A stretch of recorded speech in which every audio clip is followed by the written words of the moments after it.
Good morning, good morning, good morning, good morning, and welcome to today's tale in Ancient Irish Tales called The Pursuit of Diarmuid and Grainne. Let's get right into it. This is a part of the Finn cycle, the Finn-Olsen cycle, which, however you wanted to say it. The Pursuit of Diarmuid and Grainne is the most striking and tragic tale of the Finn cycle. It relates to the trials and sufferings of Diarmuid, one of Finn's warriors, whom Grainne, Finn's fancied wife, forced to elope with her. The narrative is somewhat prolix, but because it is comparative and inaccessibility, it is reduced entirely except for one or two episodes not directly related to the main narrative. The story, which has often been compared to with the tragic romance of Tristan and Iseult, differs remarkably in the manner from the stories in earlier traditions, as it is more discursive, more delineative, and less restrained in style than the tales of the Ulster cycle, than even earlier tales of Finn. And yet, in its realistic treatment of human motive and objective analysis of character, devoid of editorial comment, place it definitely in the most honourable line of the Irish literary tradition. The episodic digressions contain a considerable amount of material that belongs to, the fairy tradition of the folk in later generations, rather than to the epic literature of early times.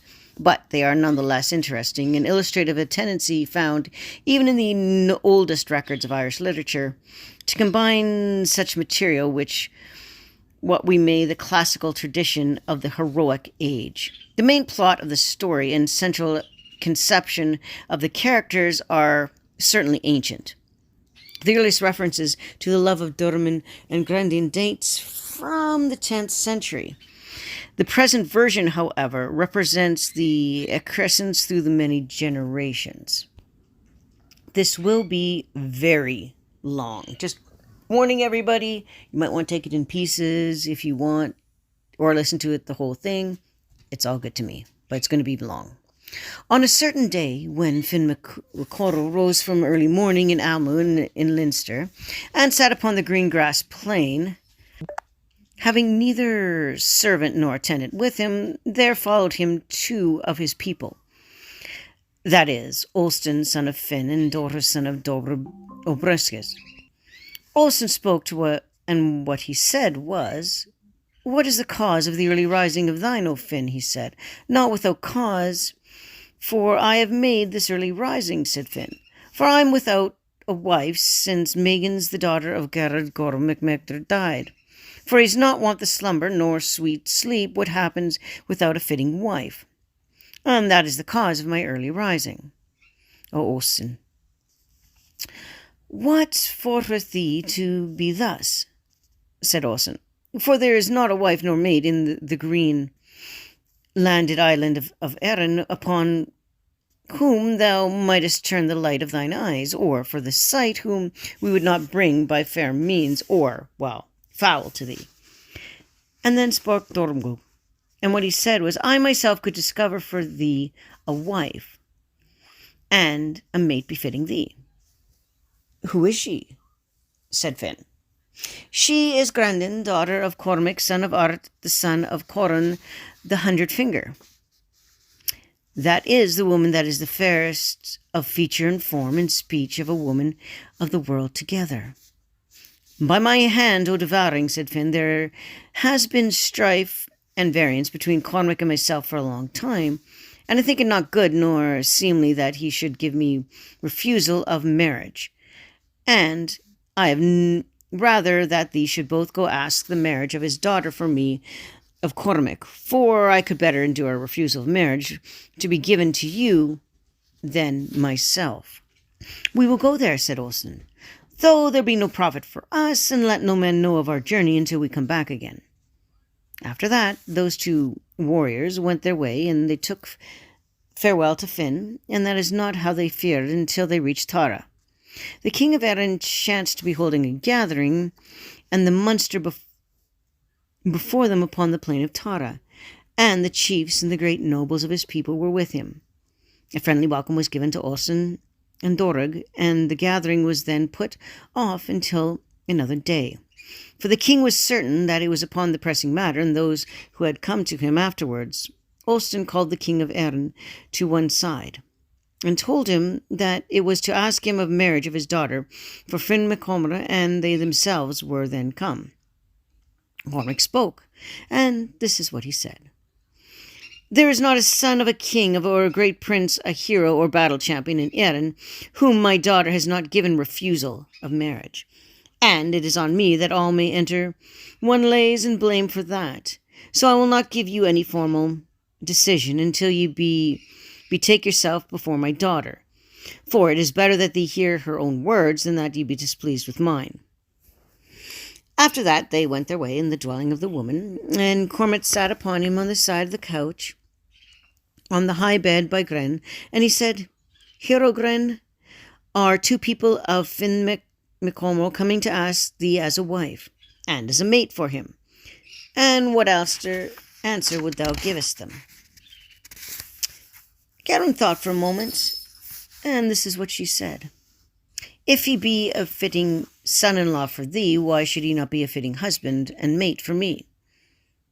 Then they were satisfied, and after that the feast and banquet was made for them in a borough with Grainne and the women, so that they became exhilarated and mirthful, and Cormac made a tryst with them, and when Finn fortnight from the night at Tara. Thereafter Olsen and Dormra arrived at Almo, where they found Finn and Fan, and told them their news, from beginning to end. Now, as everything wears away, also did the space and time, and that Finn collected and assembled in 7 battalions of the standing Fan, and every quarter were there, and they came to where Finn was, Almo the great and broad of Leinster. And on the last day of the proud time, they went forth to great bands and troops, and impromptus fierce companions. They were not told how they fared until they reached Tara. Cormac was there before them, upon the plain, with the chiefs and great nobles of the men of Erin about him. And they made a gentle welcome for Finn and all of Fan. And after that they went to the king's Muirfir house called Mirdic. The king of Erin sat down to enjoy drinking and pleasure with his wife at his left side. That is Ailshrit, the daughter of Aaron Corrig, and Grainne at her shoulder. And Finn MacColl, the king's right hand, and Colbert Liffers, the son of Cormac, sat on one side of the same royal house, and Olston, the son of Finn, on the other side. And each one of them sat according to his rank, and his primary from that down. There sat a druid, and a skilful man of knowledge of the people of Finn, before Grainne, the daughter of Cormac, that is, Derry Donogh MacMorna. And it was not long before those gentle talking and mutual discourse between himself and Grainne. Then Derry Donogh MacMorna arose and stood before Grainne, and sang her songs and the verses of the sweet poems in her fathers and her ancestors. And then Grainne spoke and asked the druid, What is the reason wherefore Finn has come to this place tonight? If thou knowest not that, said the druid, it is no wonder that I know it not. I desire to learn it from thee, said Grainne. Well then, said the druid, it is to ask thee as wife, and as a maid of Finn is come to this place tonight. It is a great marvel to me, said Grainne, that it is not for Olston and Finn asked me, for it was fitter to give me such as he than as a man of older than my father. Really? I see. The canary wants to also help tell the story today. Say that not, said the druid, for were Finn to hear thee, he himself would not have thee, neither would Olston dare to take thee. Tell me now, said Grainne, who is that warrior at the right shoulder of Olston, son of Finn? Yonder, said the druid, that is Gol MacMorna, the active, the warlike. Who is that warrior at the shoulder of Gol? Said Grainne. Also Oscar, son of Olsen, said the Druid. And who is that graceful-legged man at the shoulder of Oscar? Cat McRonan, said the Druid.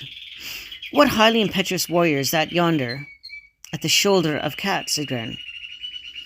The son of Logrug of the mighty hand, and that man is sister's son of Finn McCor, said the Druid. Who is a freckled, sweet-worded man, upon whom is the curling, dusting black hair, and the two red ruby cheeks upon the left hand of Olsen, son of Finn? That man is Diarmuid, the grandson of Dubin, the white-toothed, and the lightsome countenance, and the best lover of women and maidens that is in the whole world. Who is that at the shoulder of Diarmuid? Said Grainne. Dorog, son of Dobrar Obruskin, and that man is Druid and a skillful man of science. That is a goodly company, said Grainne, and she called her attendant handmaid to her and told her to bring her jewelled crown and crested goblet, which was in the bower before her. The handmaiden brought the goblet, and Grainne filled the goblet forthwith, and it contained a drink of 9 times 9 men. Grainne said, Take the goblet to Finn first, and bid him drink a draught out of it, and disclose to him that it is I that sent it to him. The handmaiden took the goblet to Finn and told him everything that Grainne had bidden her to say with him. Finn took the goblet, and no sooner had he drunk the draught out of it than there fell upon him a stupor of sleep and of deep slumber. Cormac took the draught, and the same sleep fell on him, and Esha, the wife of Cormac, took the goblet and drank the draught, and the same sleep upon her and upon all the others. Then Grainne called the attendant handmaiden to her, and said to her, Take the goblet to Comer Lifra, and tell him to drink the draught of it, and give him the dollars to those of the kings by him. The handmaiden took the goblet to Comer, and he was not will be able to take him, and was next to him before the stupor of sleep and deep slumber fell upon him too. And each one that took the goblet, one after another, fell into a stupor of sleep and deep slumber. When Grainne saw that they were all in a state of drunkenness and trance, she rose fairly soft and seat, and she spoke to Olsen. And what she said was, I marvel at Finn McCool, that he should seek such a wife as I, for it were fitter for him to give me my own equal to marry than a man older than my father. Say that not, O Grainne, said Olsen. For if Finn were here to thee, he would not have thee, neither would I dare take thee, for thou receive courtship from me, O Rostrin, said Grainne. I will not, said Olsen, for whoever's woman is betrothed to Finn, I would not med with her. Then Grainne turned her face to Diarmuid Ugdurin, and what she said to him was, Wilt thou receive courtship from me, O Diarmuid, since Olsen received it not from me? I will not, said Diarmuid, for whatever woman is betrothed to Olsen, I may not take her, even if she were not betrothed to Finn. Then I put thee under taboos of danger and destruction, O Diarmuid. That is under taboos the mighty Druidism, if thou take me not with thee out of this household tonight, ere Finn, king of Erin, arise out of that sleep. Evil bounds are those that under which thou hast laid me, O woman, said Diarmuid. And therefore thou hast laid those taboos upon me before all the sons and kings and the high princes of the kings and Murfrel house called Mealcrack this night, seeing that there is not all of those one less worthy to be loved by a woman than yourself. By thy hand, O Dublin, it is not without cause that I have laid those taboos on thee, as I will tell thee now. One day when the king of Erin was presiding over the gathering of Munster on the plain of Tara, Finn and the 7 battalions that standing fan chased thee to the day, and arose a great goaling match between Culbra Lifra, son of Cormac, the son of Luther, the man of Micbrog, and Kilnra, the shout champions, and Tara rose on the son of Combra, and Finn of Erin on the side, son of Lothra, and there were none sitting in the gathering that day, but the king and Finn, and thyself, O Diarmuid. It happened that the game was going against the son of Logr, and thou didst arrive and stand, and tookest hurley stick from the next man to thee, and didst thou throw him into the ground, and to the ground, and thou wouldst the game, and thou didst win a goal 3 times, and combat upon the warriors of Tara. I was at that time in my tower, in a clear view of the blue windows of glass, gazing upon thee, and I turned the light of mine eyes and my sight upon thee that day. And I never gave that love to any other man from the time as this, and will not forever. It is a wonder that thou should givest me the love instead of Finn, said Diarmuid, seeing that there is not an Éireann man that is fonder of women than he. And knowest thou, O Grainne, on the night that Finn is in Tara, he hath the keys of Tara, and cannot leave the stronghold. There is a wicket gate to my borough, said Grainne, and we will pass through it. It is a prohibited thing for me to pass through the wicket gate whatsoever, said Doran. Howbeit I hear that whenever warrior battle champion can pass by the shafts of his javelins and by the staves of his spears, in or out of the rampart of every fort and every stronghold, and I will pass out by the wicket gate, and thou follow me so. Grainne went away out, and Diarmuid spoke to his people. And what he said was, O Oistin, son of Finn, what shall I do with this taboo that has been laid upon me? Thou art not guilty of the taboo which has been laid upon thee, said Oistin. And I tell thee to follow Grainne and keep thyself well against the wiles of Finn. O Oscar, son of Oistin, what is good to me, as those bonds which have been laid upon me? I tell thee, fellow Grainne and Oscar, for these sorry wretch falls to keep these taboos. What counsel dost give me, O Cret, said Diarmuid, and say that I have a fitting wife, and yet I have rather the wealth of the world that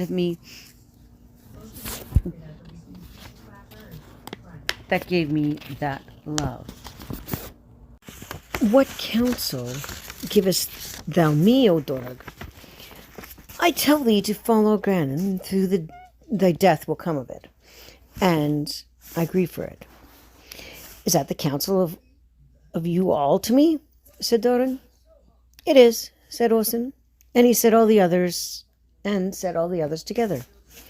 After that, Diarmuid arose and stood, and stretched forth his active warrior hand over his broad weapons, and took leave, and smooth crimson Holberry then was each tear that Diarmuid shed from his eyes at the parting with his people. Diarmuid went to the top of the stronghold, and put the shafts of his 2 javelins under him, and he rose with airy, very light, exceeding high, bird-like leap, until he attained the birth of the 2 souls of the beautiful green grass on the earth. And Grainne met him. Then Diarmuid spoke, and what he said was, I believe, O Grainne, that this is an evil course upon which thou art come.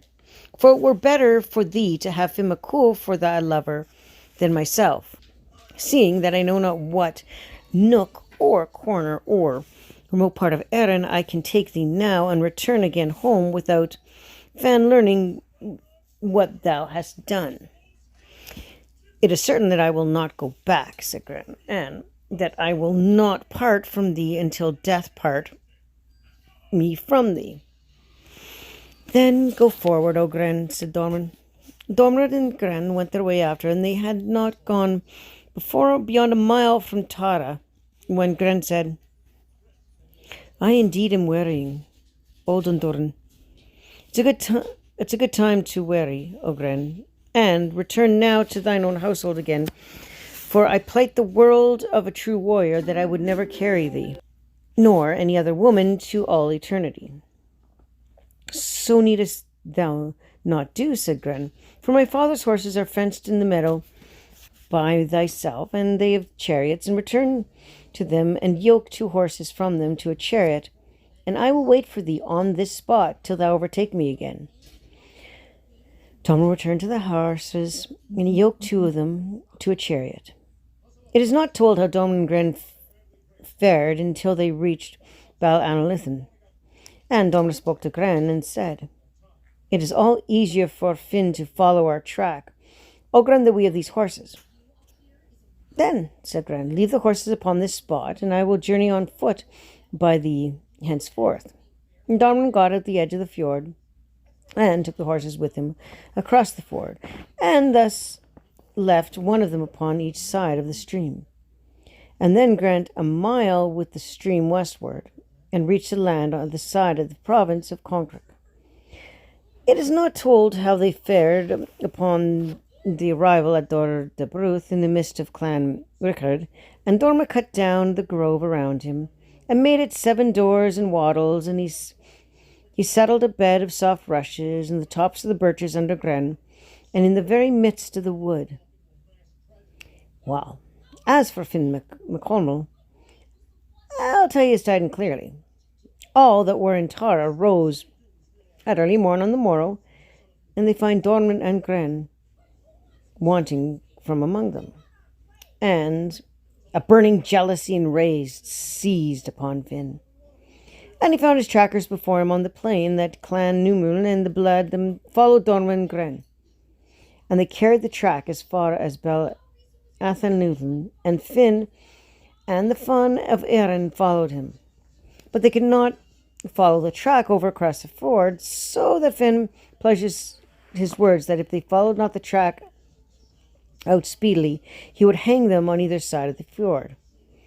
Then Clan Numul went up to the stream and found a horse on either side of the stream, and they went a mile with the stream westwards and found the track by the side of the province of Connacht.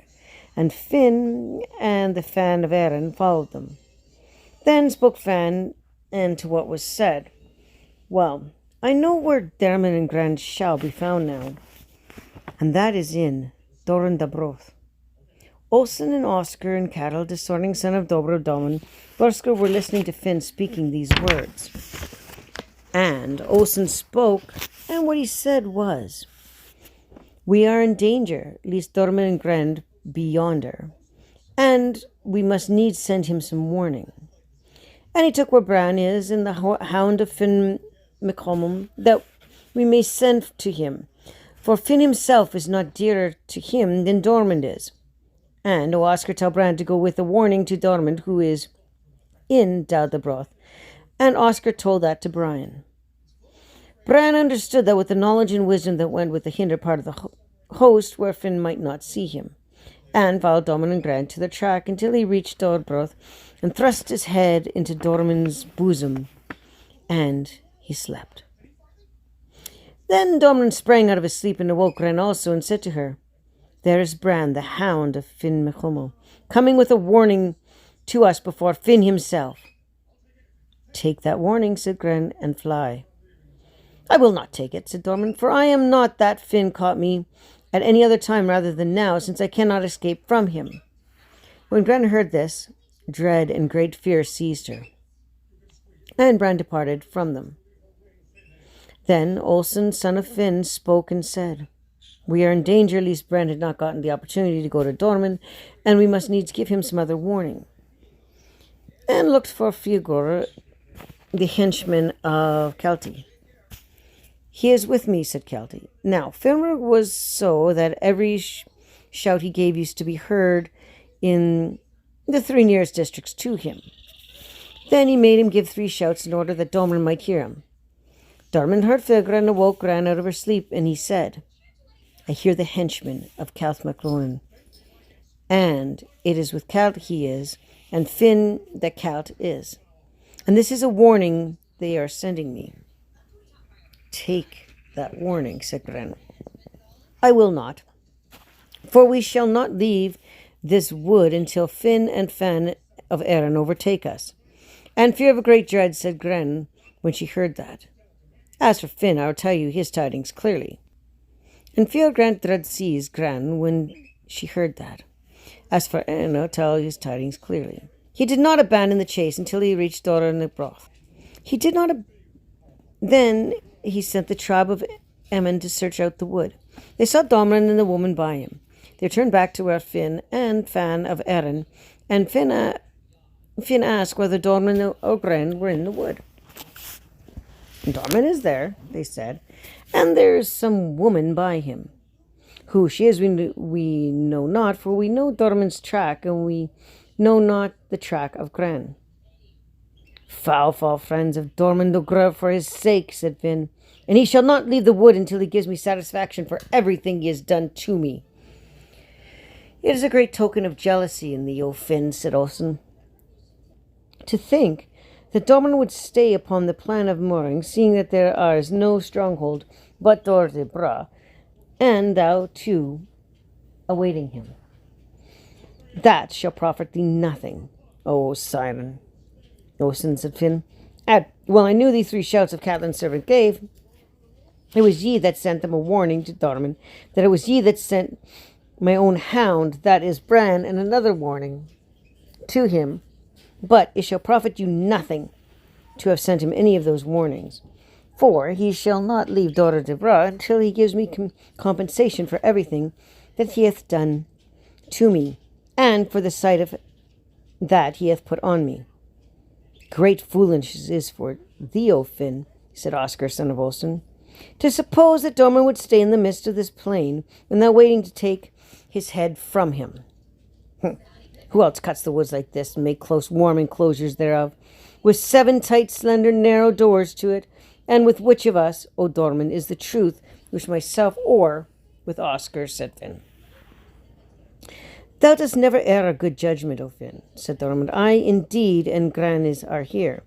Then Finn bade and Fan of Erin come around to Dorman and take him for himself.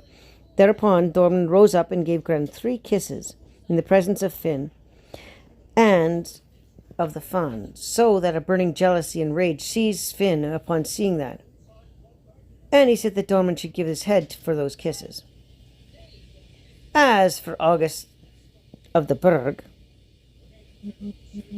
basically August MacOrc, one of the most famous chiefs of the Tuatha De Danann, or the fairy folk. That is the tutor learning of Diarmuid O'Brien, who was in the brag upon the Boran. He saw extremely in this with foster son Dorman, then was he proceeded accompanying the pure cold wind, and he halted not till he reached Dorn de Bra. And he went unknown to Finn, or to Fawn of Erin, to the place where Dorman and Grainne. He greeted Dorman, and what he said was, What is this thing that thou hast done, O Dobrin? This is it, said Dorman. The daughter of the king of Erin has fled secretly with me from her father and from Finn, and this is not of my will that she has come with me. Well, then let one of you come under either border of my mantle, said August, and I will take you out of the place where ye are, without knowledge of Finn or Fan of Erin. Take thou Grainne with thee, said Dorman, but as for me, I will never go with thee. Howbeit, if I were alive presently, I will follow thee, and if I do not, thou must send Grainne to her father, and let him treat her well or ill. After that, Angus put Grainne under the border of his mantle, and went his way without knowledge of Finn or Fan of Erin, and no tale is told until he reached the Ross of Shlatha, which is now called Luthrich. After Angus and Grainne departed from Dorman, he arose as straight as a pillar and stood upright. He guarded his arms and his armour, and his very sharp weapons about him. After that, he drew one of his 7 whaled doors, and was in the enclosure, and asked who was at it. No foe in thee is any man who is at it, they said, without for here are Osen the son of Finn, and Oscar son of Osen, and the chieftains of the clan boroughs together with us, and come out to us. None will dare do thee harm, hurt, or damage. I'll not go to you, said Diarmuid, until I see at which door Finn himself is. He drew near another whaled door, and asked who it was. Cattle, son of Conrad MacRoing, said the clan Rothan together with him, and come out as we will fight and die for thy sake. I will not go to you, said Diarmuid, for I will not cause Finn to be angry with you for the well-doing of myself. He drew near to another door, and asked who was at it. Here are Conan, son of Finn of Leinster, and clan Moran together with him.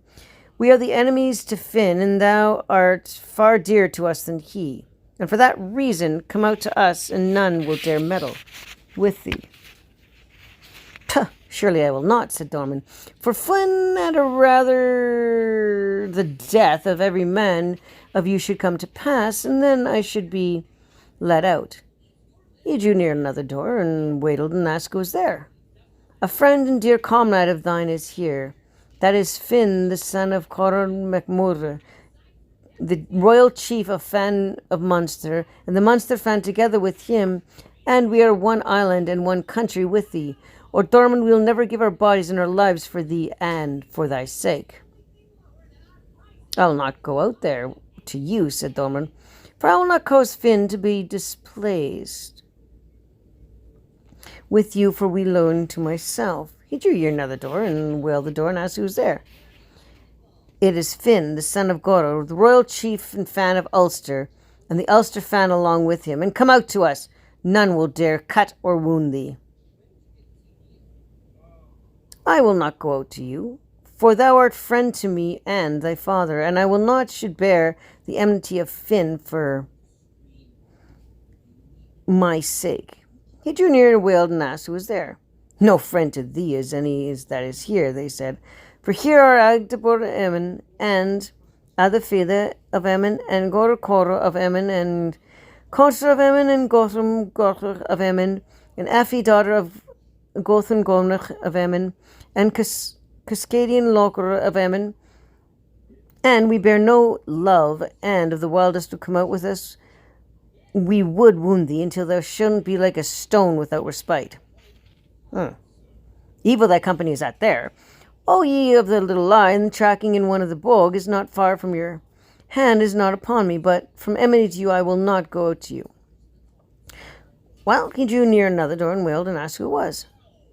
Here are Finn MacCool, son of Art, and son of Tomer O'Borns, and 400 hirelings with him, and we bear thee no love.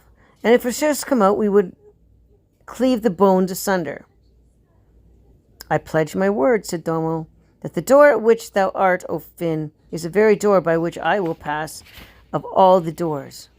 Having heard that, Finn charged his battalions on pain of death, and insisted destruction not to let Diarmuid pass them without their knowledge. Diarmuid having hosed and rose early high, exceeding light beyond, by the shafts of his javelins and by the staves of his spears, and went a great way out beyond Finn and beyond his people without their knowledge or perception. He looked back upon them and proclaimed to them that he had passed them, and slung his shield upon the back arch at the expense of his back. So he went straight westward, and he was not long going out of sight of Finn and of the fawn, when he saw that they followed him not. He turned back to where they had seen Angus and Grainne departed out of the wood, and he found them by their track holding a slight course until he reached Ross the Chausseur. He found Angus and Grainne there in a warm, well-lit hut, and a great, wide, flaming fire kindled before them, and while a half a boar on the spits.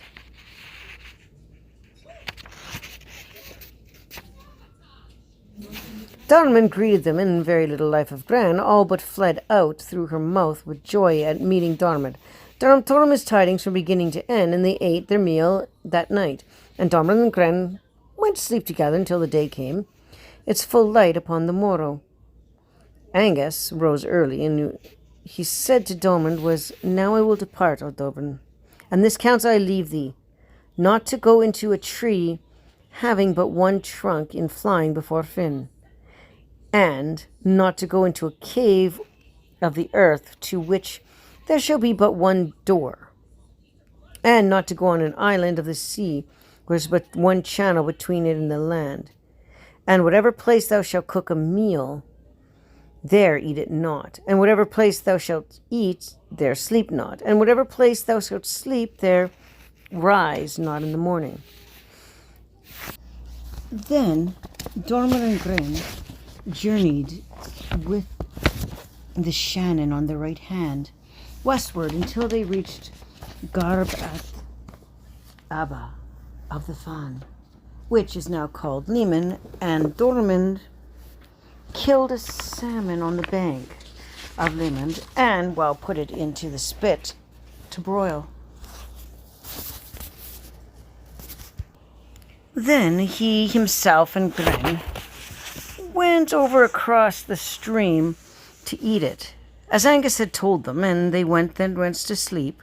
Diarmuid and Grainne rose early on the morrow and, journeyed straight forward until they reached the marshy moor of Finlitha. And then they met a youth upon the moor, and the feature and form of that youth were good, but he had not fitting arms nor armor. Then Diarmuid greeted that youth and asked tidings of him. "I am a young warrior seeking a lord," he said, "and Mudan is my name."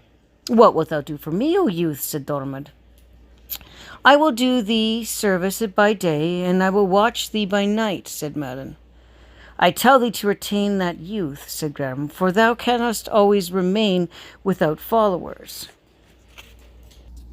Then they made bonds of a compact and agreement of one with the other, and journeyed forth westward until they reached Carshek.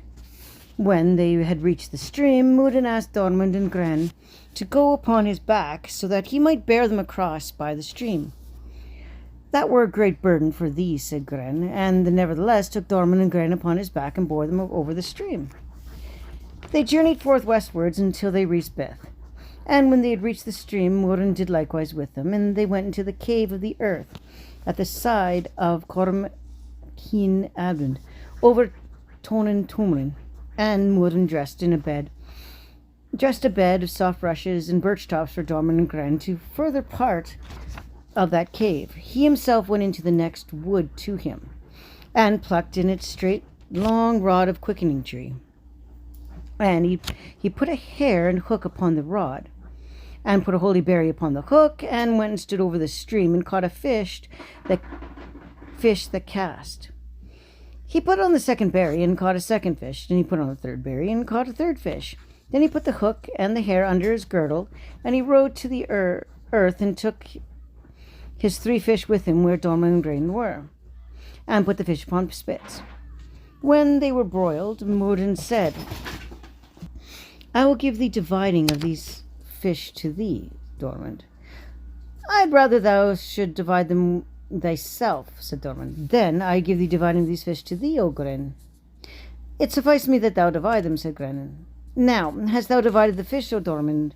said Mudan. "Thou wouldst have given the largest share to Grainne, and had it been Grainne that divided them, it was to thee she would have given the largest share. And since it is I that is dividing them, I have the largest fish. O Diarmuid, and let Grainne have the second largest fish, and let me have the smallest fish." Know, reader, that Diarmuid kept himself from Grainne, and that he kept a spit that fresh uncooked in Dorab the broth, as a token of fin to that fan that he had not sinned with Grainne. And know that he left a second of 7 salmon uncooked upon the bank of the Lethen, wherefore it was Finn hastening eagerly after him. They ate their meal that night, and Diarmuid and Grainne went to sleep in the further part of the cave, and Mudan kept watch and ward over them until the day arose with its full light on the morrow. Diarmuid arose early and made Grainne sit up, and told her to keep watch for Mudan, and that he himself would go for a walk in the country. Diarmuid went his way, and went upon the top of the nearest hill to him. And he stood gazing upon the 4 quarters around him, and that is eastward, westward, southward, and northward.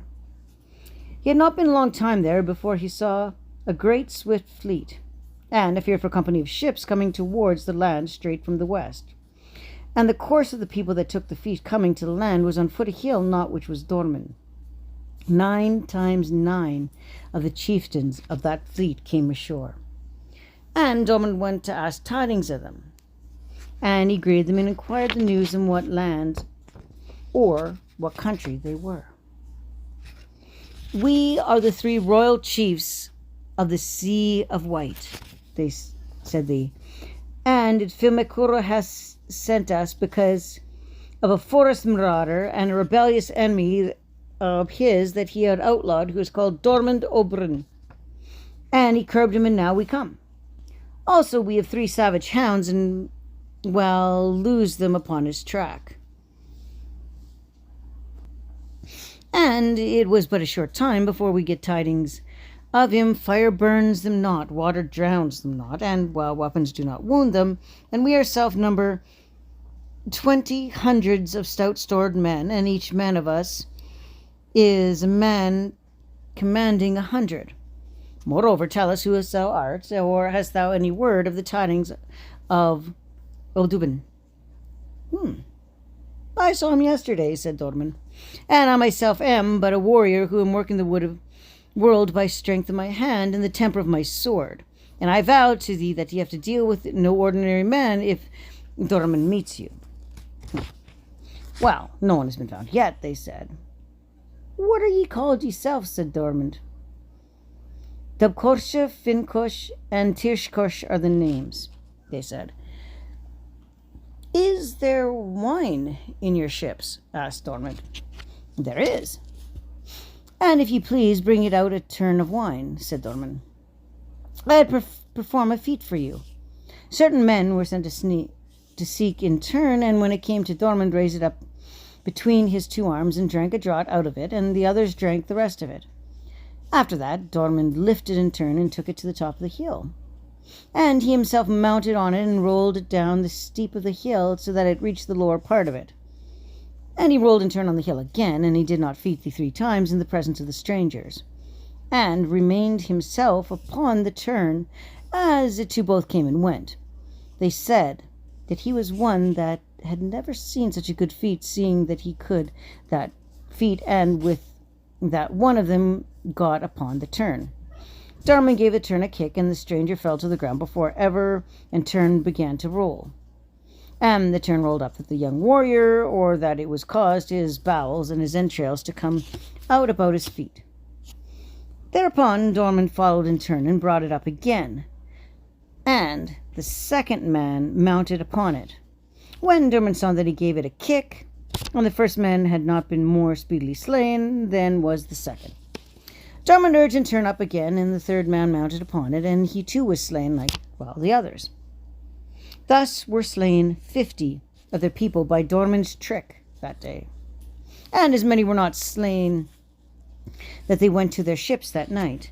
Diarmuid went to his own people, and Murden put his hair and his hook on his rod and caught 3 salmon. He stuck the rod in the ground and the hair under his girdle, and took the fish to Diarmuid and Grainne, and while they ate their meal that night. And Murden dressed a bed under Diarmuid and under Grainne in further part of the cave, but he himself went to the door of the cave to keep watchword for them until the clear, bright day arose on the morrow. Diarmuid rode Ursus that day, beaming down the morrow, and aroused Grainne and told her to watch while Murden slept.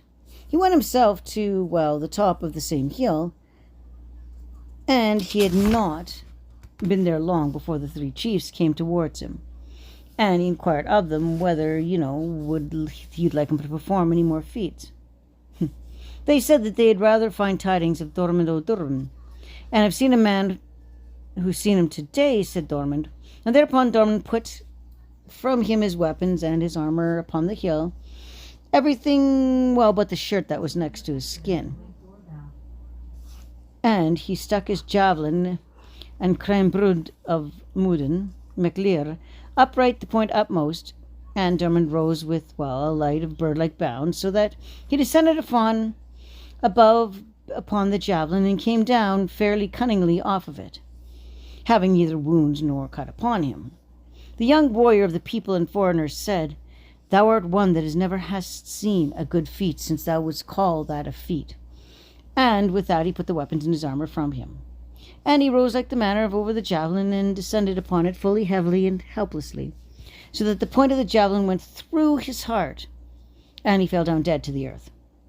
Diarmuid drew the javelin out and placed it standing a second time, and the second man of them arose to do the feat, and he too was slain like the other. Likewise 50 of the people of the foreigners fell to Diarmuid's feet on that day, and they bade him to take away the javelin, saying that he should not slay no more of their people with that feat. And they went to their ships. Diarmuid went to Murden and Grainne, and Murden brought them the fish for that night. And Diarmuid and Grainne slept by each other that night, and Murden kept watch and ward until the morning. The next day Diarmuid rose on the morrow, and took with him to the aforesaid hill 2 forked poles out of the next wood, and, well, placed them upright. And Morchik, that is the sword of Angus of the Burg, between the 2 forks and poles on its edge. Then he himself rose exceedingly light over it, and thrice measured the sword by paces of the hilt to its point. And he came down and asked if there was a man whom could perform that feat. That is a bad question, said a man of them, for there never was done in Erin any feat which some one of us would not do. Then he rose and went over to the sword, and he was descending from above it. Happened to him, one of his legs slipped down on either side of the sword, so, well, he was split in 2. Then a second man rose, and as he descended from above, he chanced to fall crossways upon a sword, so that there was, well, he was split in half too. In like manner, there had not fallen more people of the foreigners upon the Sea of Right on the 2 days before that than there fell that day. They told him to take away his sword, saying that already too many of their people had fallen by him, and they asked him whether he'd gotten any word on the tidings of Dardo Durban. I've seen him that saw him today, said Diarmuid, and I will go seek tidings tonight. Diarmuid went where Grainne and Morden caught 3 fish for them that night, so that they ate their meal, and Diarmuid and Grainne went to sleep in the back part of the cave, and Morden kept watch and ward over them. Now, the next day, Diarmuid rose early, and girded about him his suit of battle and of conflict, under which they which were over watch. It was not possible to wound him, and he took the Morchik, that is the sword of Angus of Brugg, at his left side, which sword left no stroke nor blow unfinished at this first trial. He took likewise his 2 thick-stabbed javelins of battle, that is Geburger, yellow javelin, and Gregdurg, red javelin, from which none recovered, or man or woman that had ever been wounded by him. After that, Diarmuid roused Grainne and bade her keep watch and ward for Morden, saying that he himself would go view the 4 quarters around. And when Grainne beheld Diarmuid, brave and darling, clothed in a suit of anger and battle, fear and great dread seized her, for she knew that for a combat and encounter that he was so equipped. And she asked him what he intended to do.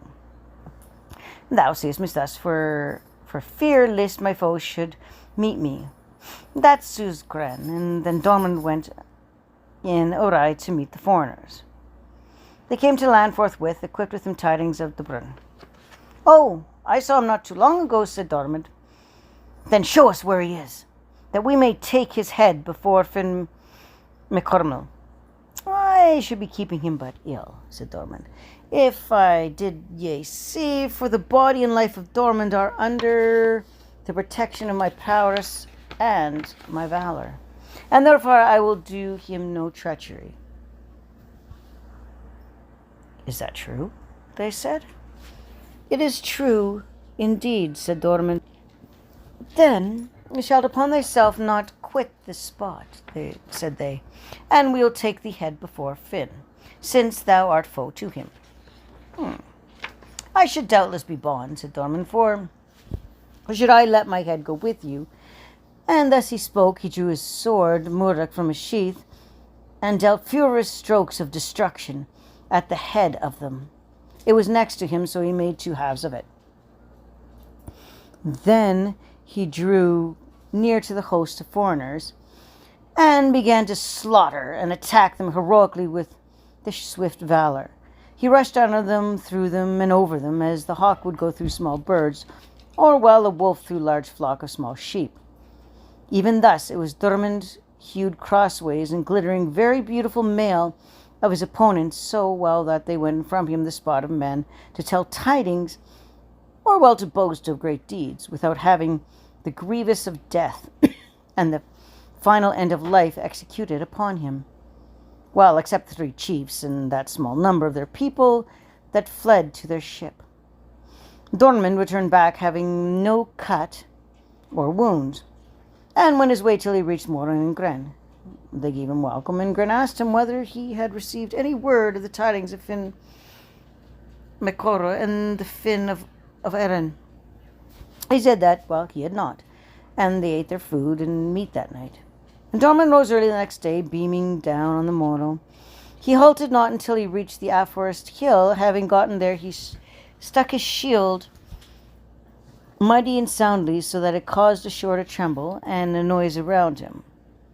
And then said the foreign chief, Doubleshire, that he would himself go fight with Diarmuid, and straightway went ashore. Then he and Diarmuid rushed upon one another like wrestlers, making mighty furious efforts, straining their arms and their swollen sinews, as if it were two savage oxen, or, well, two frenzied bulls, or raging lions, or, well, two fearless hawks on the edge of a cliff. And this is from a fashion of a hot shore, fearful strife that took place betwixt them. They both threw their weapons out of their hands and ran to encounter each other. They locked their knotty hands across one another's graceful backs, and then each gave the other a violent, mighty twist. But Diarmuid hove Doubleshire upon his shoulder and hurled his body to the earth and bound him firm and fast upon the spot. Afterwards came Finn Koshek and Tench Koshek to combat with him, one after the other. And he bound them with the same binding, and said that he would take their heads from them, were it not that he'd rather leave them in those bonds to increase their torments. For none can loose you, said he, and he left them weary and half-grift. As for Diarmuid, he went back to look for Morin and Grainne, and ate their meal and their meat that night, and Diarmuid went to Grainne and went to sleep, and Morin kept watchword until the morrow.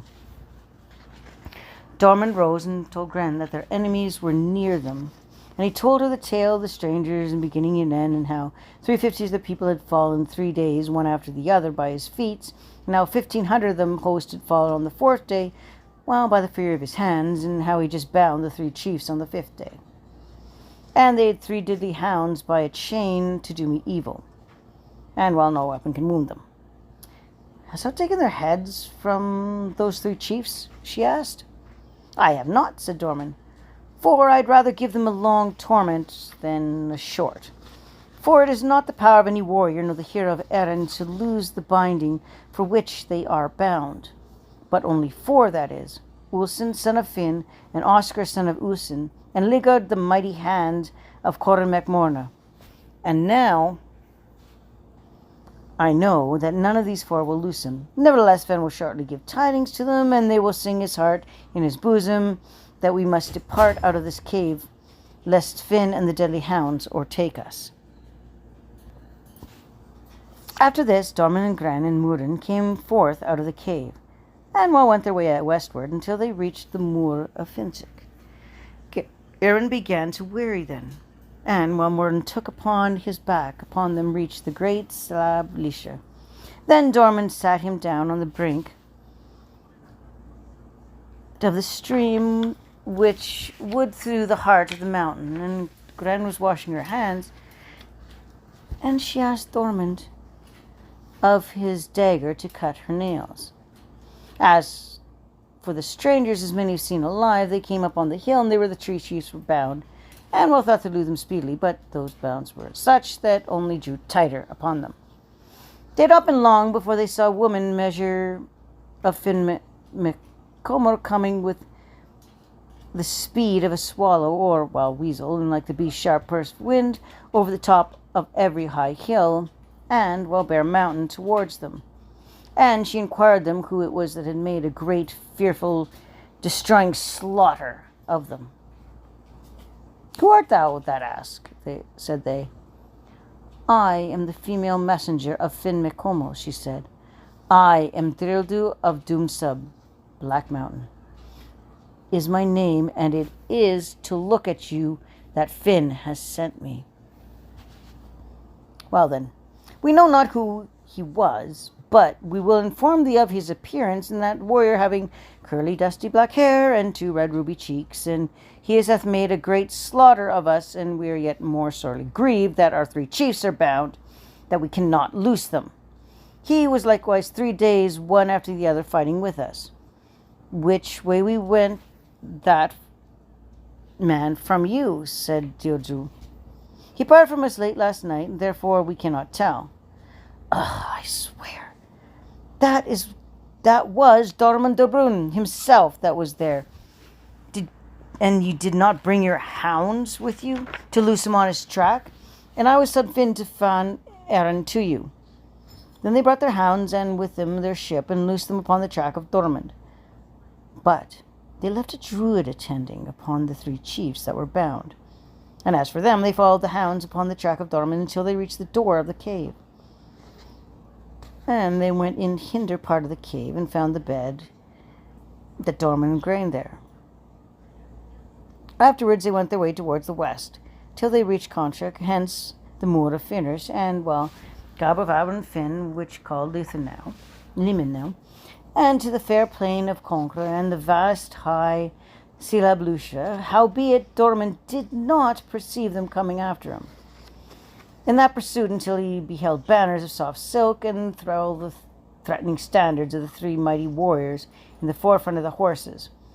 Full, fierce, and bound and dauntless have their 3 deadly hounds by the 3 chains in their hands. When Diarmuid saw them coming towards him in the matter, he became filled with hatred and great abhorrence of them.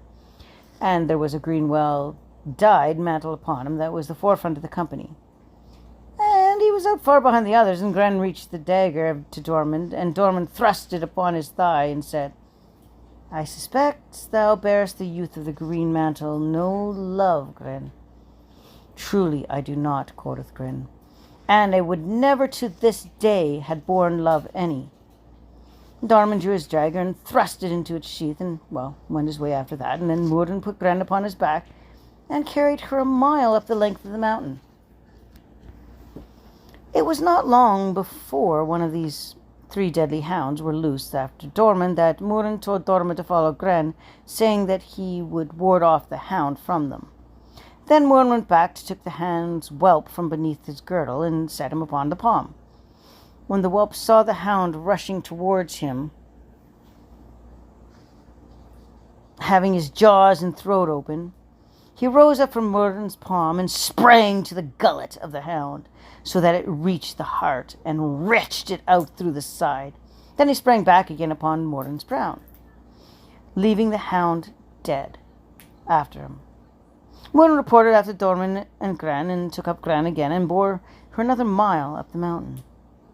Then was loosed the 2nd hound after them.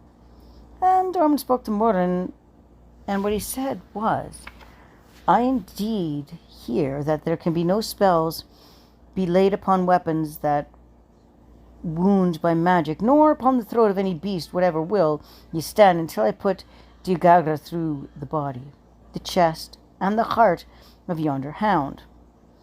And Mooren Ground stood to see the cast. Then Diarmuid aimed a cast at the hound, and put a javelin through its navel, so that he let out the bowels and entrails, and having drawn out the javelin, he followed his own companions. They had not been long after, and before the 3rd hound was loosed upon them. Grainne spoke, and what she said was, That is the fiercest of them, and I greatly fear him. They kept himself well against him, O Diarmuid. It was not long before the hound reached them, and the place where he overtook them was Lickdub on Silverlithe. He rose with an airy light bound over Diarmuid, and he would fain have seized Grainne, and Diarmuid caught his 2 hind legs, and struck a blow of his carcass against the nearest rock, so that he let out the brains through the openings of his head and of his ears. Thereupon Diarmuid took his arms and armour, and put his tapering finger into the silken string of Geldurg, and aimed a triumphant cast at the youth of the green mantle. And that was in the forefront of the host, and, he slew him with his cast. He made also a 2nd cast at a 2nd man, and That man dropped dead too. And a third man he slew likewise. Then, since it's not usual for defense, he made after a fall of lords. When the strangers saw that their chiefs and their lords were fallen, they suffered defeat, and betook themselves in utter fight, and Diarmuid pressured them violently and scattered them in slaughtering, so that unless some would fled over the tops of the forest, or under the green earth, or under the water, there escaped not even a messenger or man to tell no tidings. The gloom of death and instant destruction was executed upon every one of them, except Diarmuid of Diarstob, that is, the one messenger of Finn Macorum, who went wheeling and hovering about whilst making the slaughter of the strangers. As for Finn, when he had heard the tidings of the foreigners being bound by Diarmuid, he loudly summoned Fan of the Erin, and they went forth by the shortest ways, by the straightest paths, until they reached the hill where the three chiefs were bound. And that was torment in his heart to Finn that they saw him. Then Finn spoke at what was said. O Uslin, let loose the three chiefs for me. I will not, said Uslin, for Diarmuid bound me not to loose any warrior whom he should bind. O Oscar, loose them, said Finn. Nay, said Oscar, I vowed I would not fain put more bonds upon them. Then Logan and Grainne refused likewise to loose them. Howbeit, they had not been long to discourse before the three chiefs, died of the hard bonds on that they were on them. Then Finn caused to be drugged and wide sobbed graves for them, and a tombstone was put over the graves, and the names were written in Ogham, and their burial ceremonies performed, and while the weary and heavy-hearted was Finn after that. At that very time and hour, Finn saw coming towards him Diarmuid with her legs falling and her tongue raving, and her eyes dropping in her head. And when Finn saw her come towards him, that plight he asked of her. I have great and evil tidings to tell thee, and methinks I am the one without a lord. And she told him the tale, the first to the last, of all the slaughter that Diarmuid O'Dubran had made, and how the three dead hounds had fallen by him. And hardly have I escaped myself, she said, whether went to Diarmuid O'Dubran and Finn, said Finn. And that I know not, she said. And then Finn and Fan and of Erin departed. No tidings are told of them until they reached Adam of Leinster. Touching Diarmuid and Grainne, a further tale is told. They went their way east to Sablancher and through the territory of Urungabra, and hence their left hand to the Shannon eastwards to Ross de Shoba, which is called Limerick now, and Diarmuid killed for them that night a wild deer. And they ate and drank their fill in fresh and pure water, and slept until morn on the morrow. Woodin rose early and spoke to Diarmuid, and said that he would now depart. Thou should not do so, said Diarmuid, for all that I promised thee has been fulfilled without dispute. Woodin did not suffer Diarmuid to hinder him, and took leave and farewell of them. And they left them on the spot, and gloomy and grieved were Diarmuid and Grainne after Woodin. After that they journeyed on straightward northward towards Silver-Itche, and thrice to the distance of Unfridrick, as they passed through the district Grainweird. And when she considered that she had no men to carry her but Diarmuid, seeing that Woodin had departed, she took heart, and began to walk by Diarmuid's side boldly. And where they came into the forest, Diarmuid made a hunting booth in the very midst of the forest, and slew another wild deer for that night, so that he and Grainne ate and drank their fill of fresh and pure water. Diarmuid rose early and went to Surim Luchram, and made bonds of covenant and compact with him, and got from him licenses to hunt and to chase, provided that he would never meddle with his berries. As for Finn and Fan, having reached Amo, they were not long before they saw 50 warriors coming towards them, and 2 that were tall and heroic and vigilant, and that they exceed all others for bulk and beauty in front of the company of troop. and Finn inquired of the Fen whether they knew him. We know them not, they said, and canst thou tell who they are, O Finn? I cannot, said Finn, but I think, well, they're enemies to me. That company of warriors came before Finn during his discourse, and they greeted him. Finn answered them and asked tidings and from what land or, well, region they were. And they told him that they were indeed enemies to him, and that their fathers had been at the slaying of Cormo, the son of Tormur O'Brishan, at the battle of Cuncht, and their fathers themselves died for that deed. And it is to ask peace of thee that we are now come. Where were ye yourselves when your fathers were all slain? Said Finn. In our mother's womb, they said, and our mothers were 2 women of the Tuatha De Danann. And well, we think it time to get our father's place in the station among the Finn. And I will grant you that, said Finn. But ye must give me a recompense for my father. We have no gold or silver or riches, or various wealth, kindred or cattle herds, which we might give thee, O Finn. Ask them no fine, O Finn, said Osen. Beyond that fall of their fathers is a recompense for thy father. Methinks, said Finn, were one to kill me, that it would be an easy matter of, well, to satisfy thee in my recompense. O Osen, and none shall come among the Finn, but he shall give me a fine for my father. What fine askest thou? Said Angus, son of Aragog MacMorna. I ask but the head of a warrior, or, well, a fistful of berries of the quickening tree of Dorbus.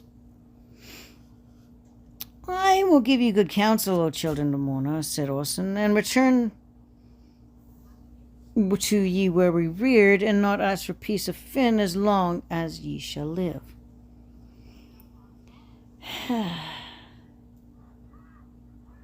It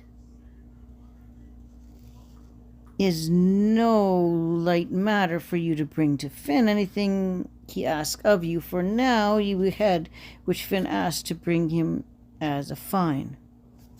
We know not, they said. The head of Diarmuid Durham is a head which Finn asks for you, and where ye number 200 men of full strength, Diarmuid Durham would not let that head go with you. That is, well, his own head. What berries are there in the Finn asks of us? They said. Nothing more difficult than you to get that, said Osen. As I will tell you now that those arose in dispute between 2 women of the Tuatha De Danann. That is, Afi, the daughter of Manon, and Alan, the daughter of Manon, the son of Lir. Afi had become enamored, the son of Logra, the sister's son to Finn MacCorba, and Anne had become enamored with Lynn of the fairy mound of Fendrick, so that each woman of them said that their own man was better hurler than the other, and the few, despite the fact the great golding match and arranged between the Tuatha De Danann and the Fen of Erin. And while they placed her in the goal and placed upon the fair pane by Lochlin and of the rough ploughs. The Fen of the Erin of the Tuatha De Danann came to that tryst, and they're the noblest and proudest of the Tuatha De Danann that came there, namely the 3 Garbs, Sabmis, and the 3 Mass of Sabluthra, and the 3 yellow-haired Mirxes, and the 3 Elshrak of Aran, and the 3 heroic legionnaires, that the 3 Colnos of Combrin, and the 3 Finns of Fulmer, and the 3 Segs of Brugg, and the 3 Romans of Athnagrag, and the 3 Egons of Isrek MacMrogrin, and Cathromurk, and the 3 Fergus of the Gals of MacBurg, and the Shodas Thurek of Luthen, and Mildred Ben Lether, and the Dawn of the Fairy Mound of Berg, and the man's sweet speech of the Born Conor Tertius, and the Baron Eri, and the Dawn of Durham, and the Dome of the Isle of Don and Corric Nus, and the Dawn of Lynch, and Brethna and Afric, and the Brig Toruk, and the 5 sons of Finn of the Fairy Mound, of Karen Can, and Ishur, son of Manon, and Nushuth, the son of Agus Balg, and Boldurg, the son of Dagda, and Manon, son of Lir. and Actor son of Ishvan, Filmer son of Finn, and many others who are not enumerated here. We, the fan of Aaron, and they were a great space for 3 days and 3 nights playing curly from Galbra of the Fan, which is called Leman of Compra Fan, which is called Glenfierce now. And neither of us want to go. Now the whole of the Tuatha De Danann were there in the time without knowledge on either side of Loch Lynn, and they understood that if word the Fan were united, all men of Erin could not win from us.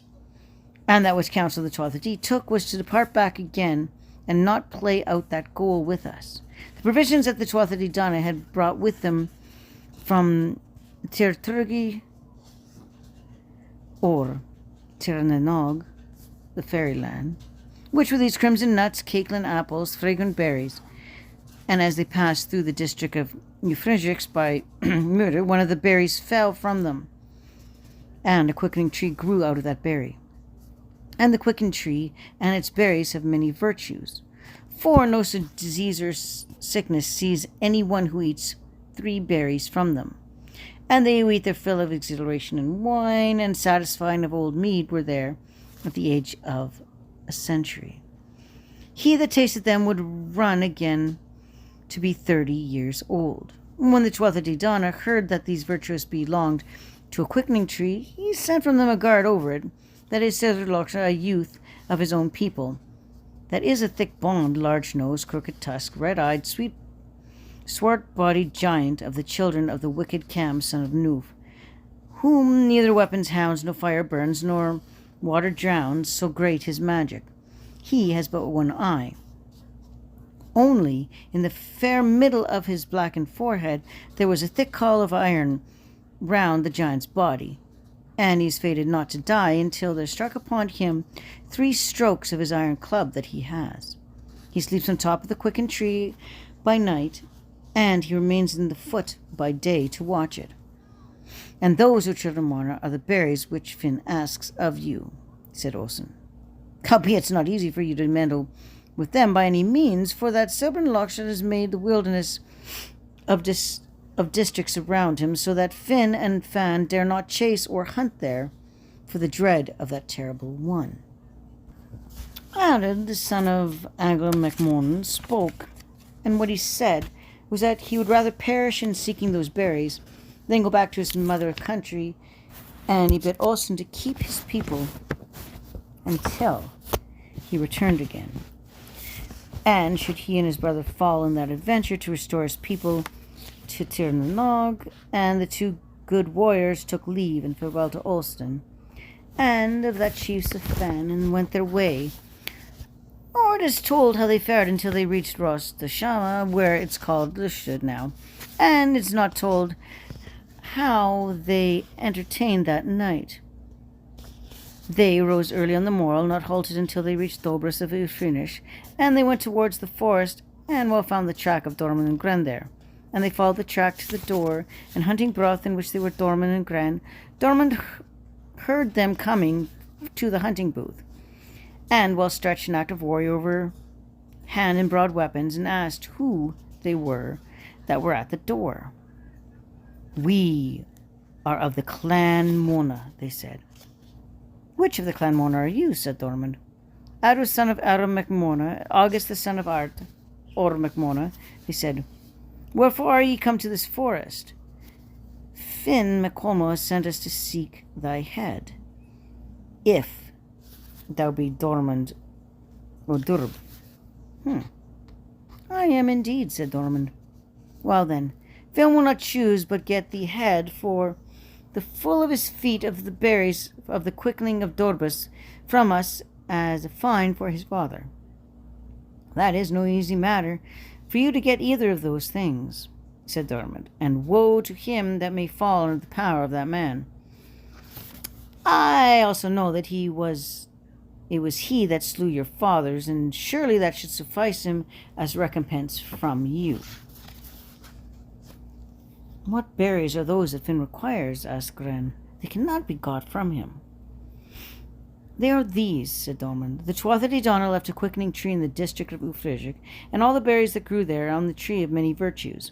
That's their heavy belly and the exhilaration of wine, satisfying old mead that whoever eats the berries of that tree had to comprehend 100 years and would return to the age of 30 years.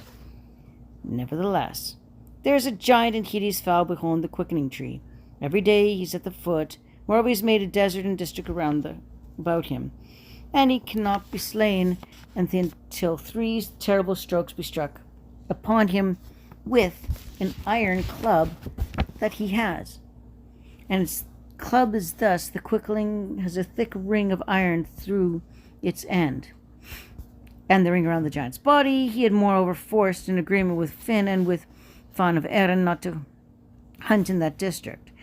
And when Finn outlawed me to become my enemy, I got to leave and hunt, and provided I should never mend with the berries. And, O children of Mora, said Diarmuid, choose you between combat with me for my head and going to seek the berries from that giant.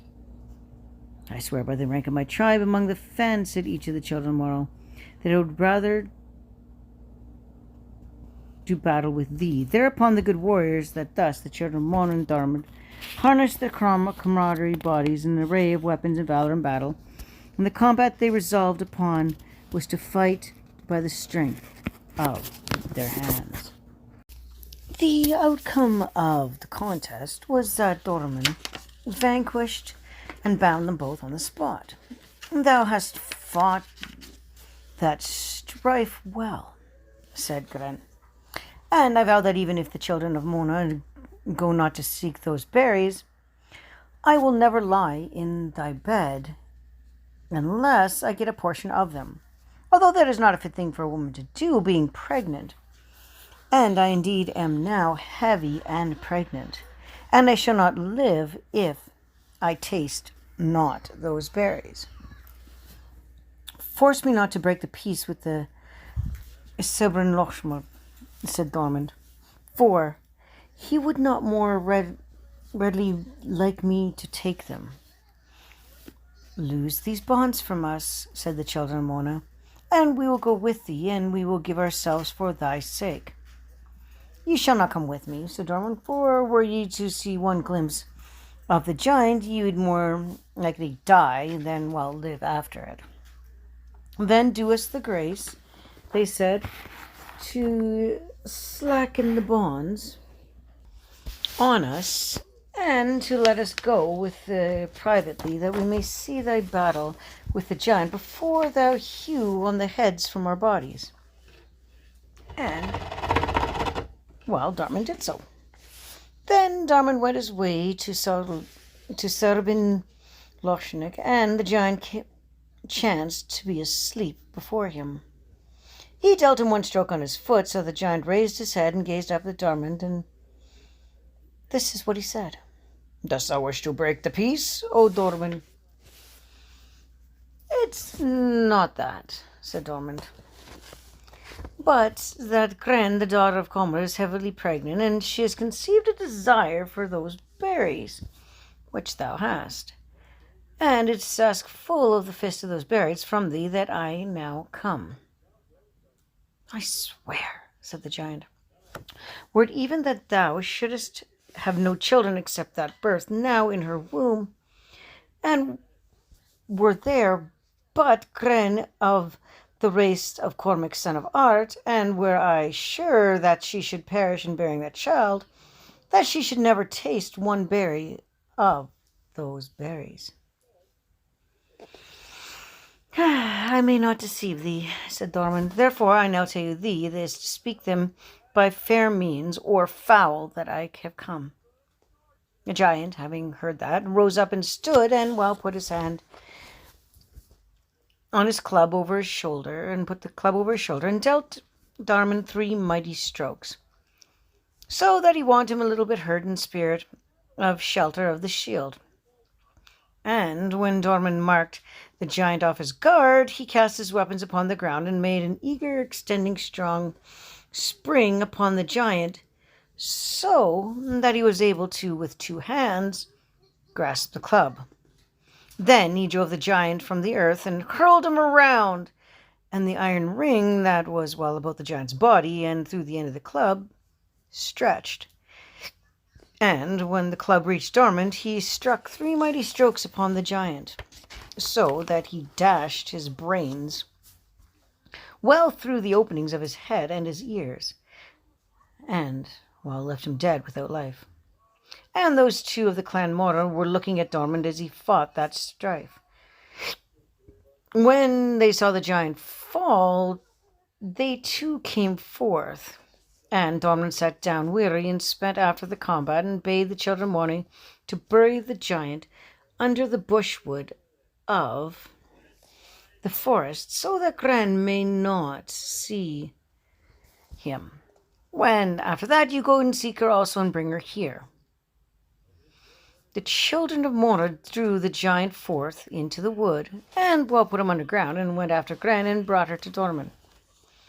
There, O Grainne, said Diarmuid, are the berries that thou dost ask for, and thou dost pluck for them whenever pleases thee. I swear, said Grainne, I will not taste a single berry of them, but a berry that thy hand shall pluck, O Diarmuid. Thereupon Diarmuid rose and stood, and plucked the berries for Grainne and for the children of Mona, so that they ate their fill of them. When they were filled, Diarmuid spoke and said, O children of Mona, take as many as ye can of these berries, and tell Finn that it was ye yourselves that slew Sobernlochan.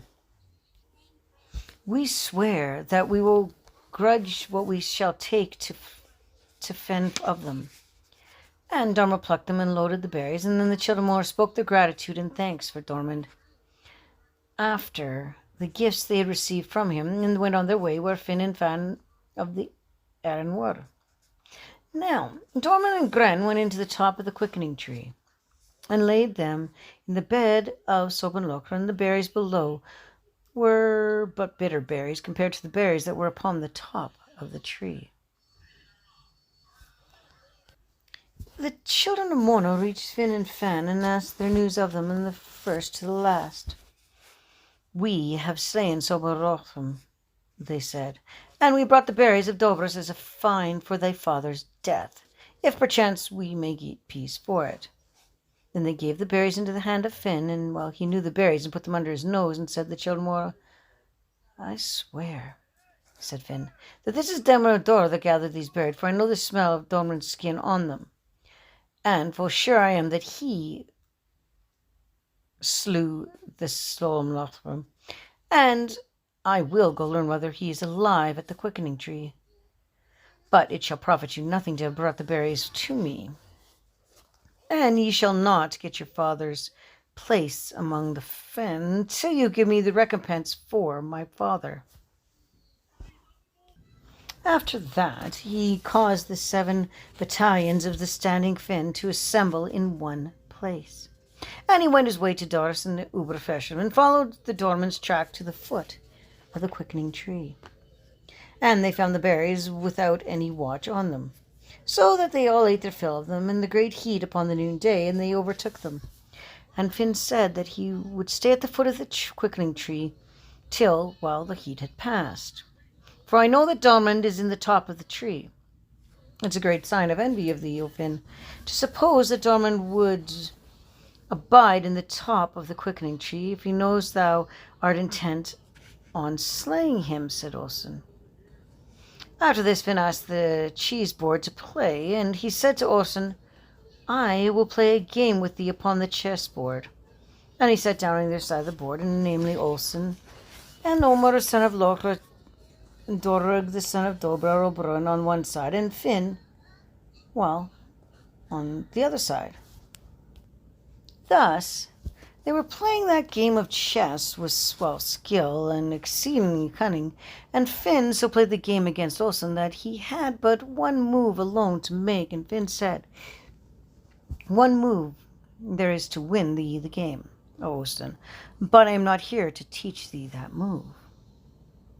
It is worse for thee that thou art thyself, said Grainne, in the bed of Sobernlochan at the top of the quickening tree, with the 7 battalions of standing Fan around about the intent upon thy destruction. Then that Olsen should lack the move.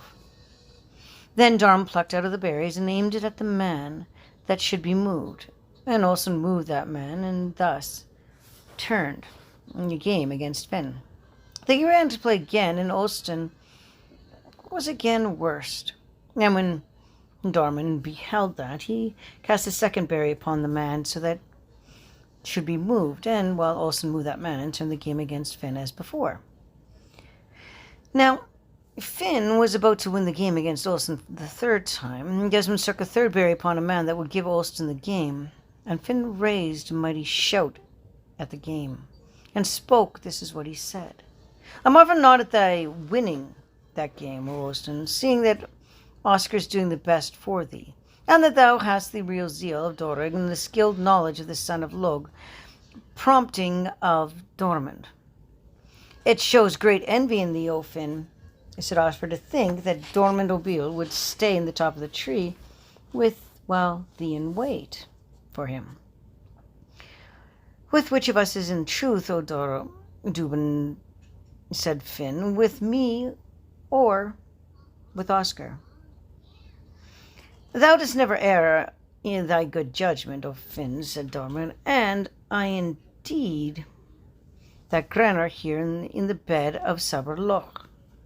Then Diarmuid caught Grainne and gave her 3 kisses in the presence of Finn and the fan.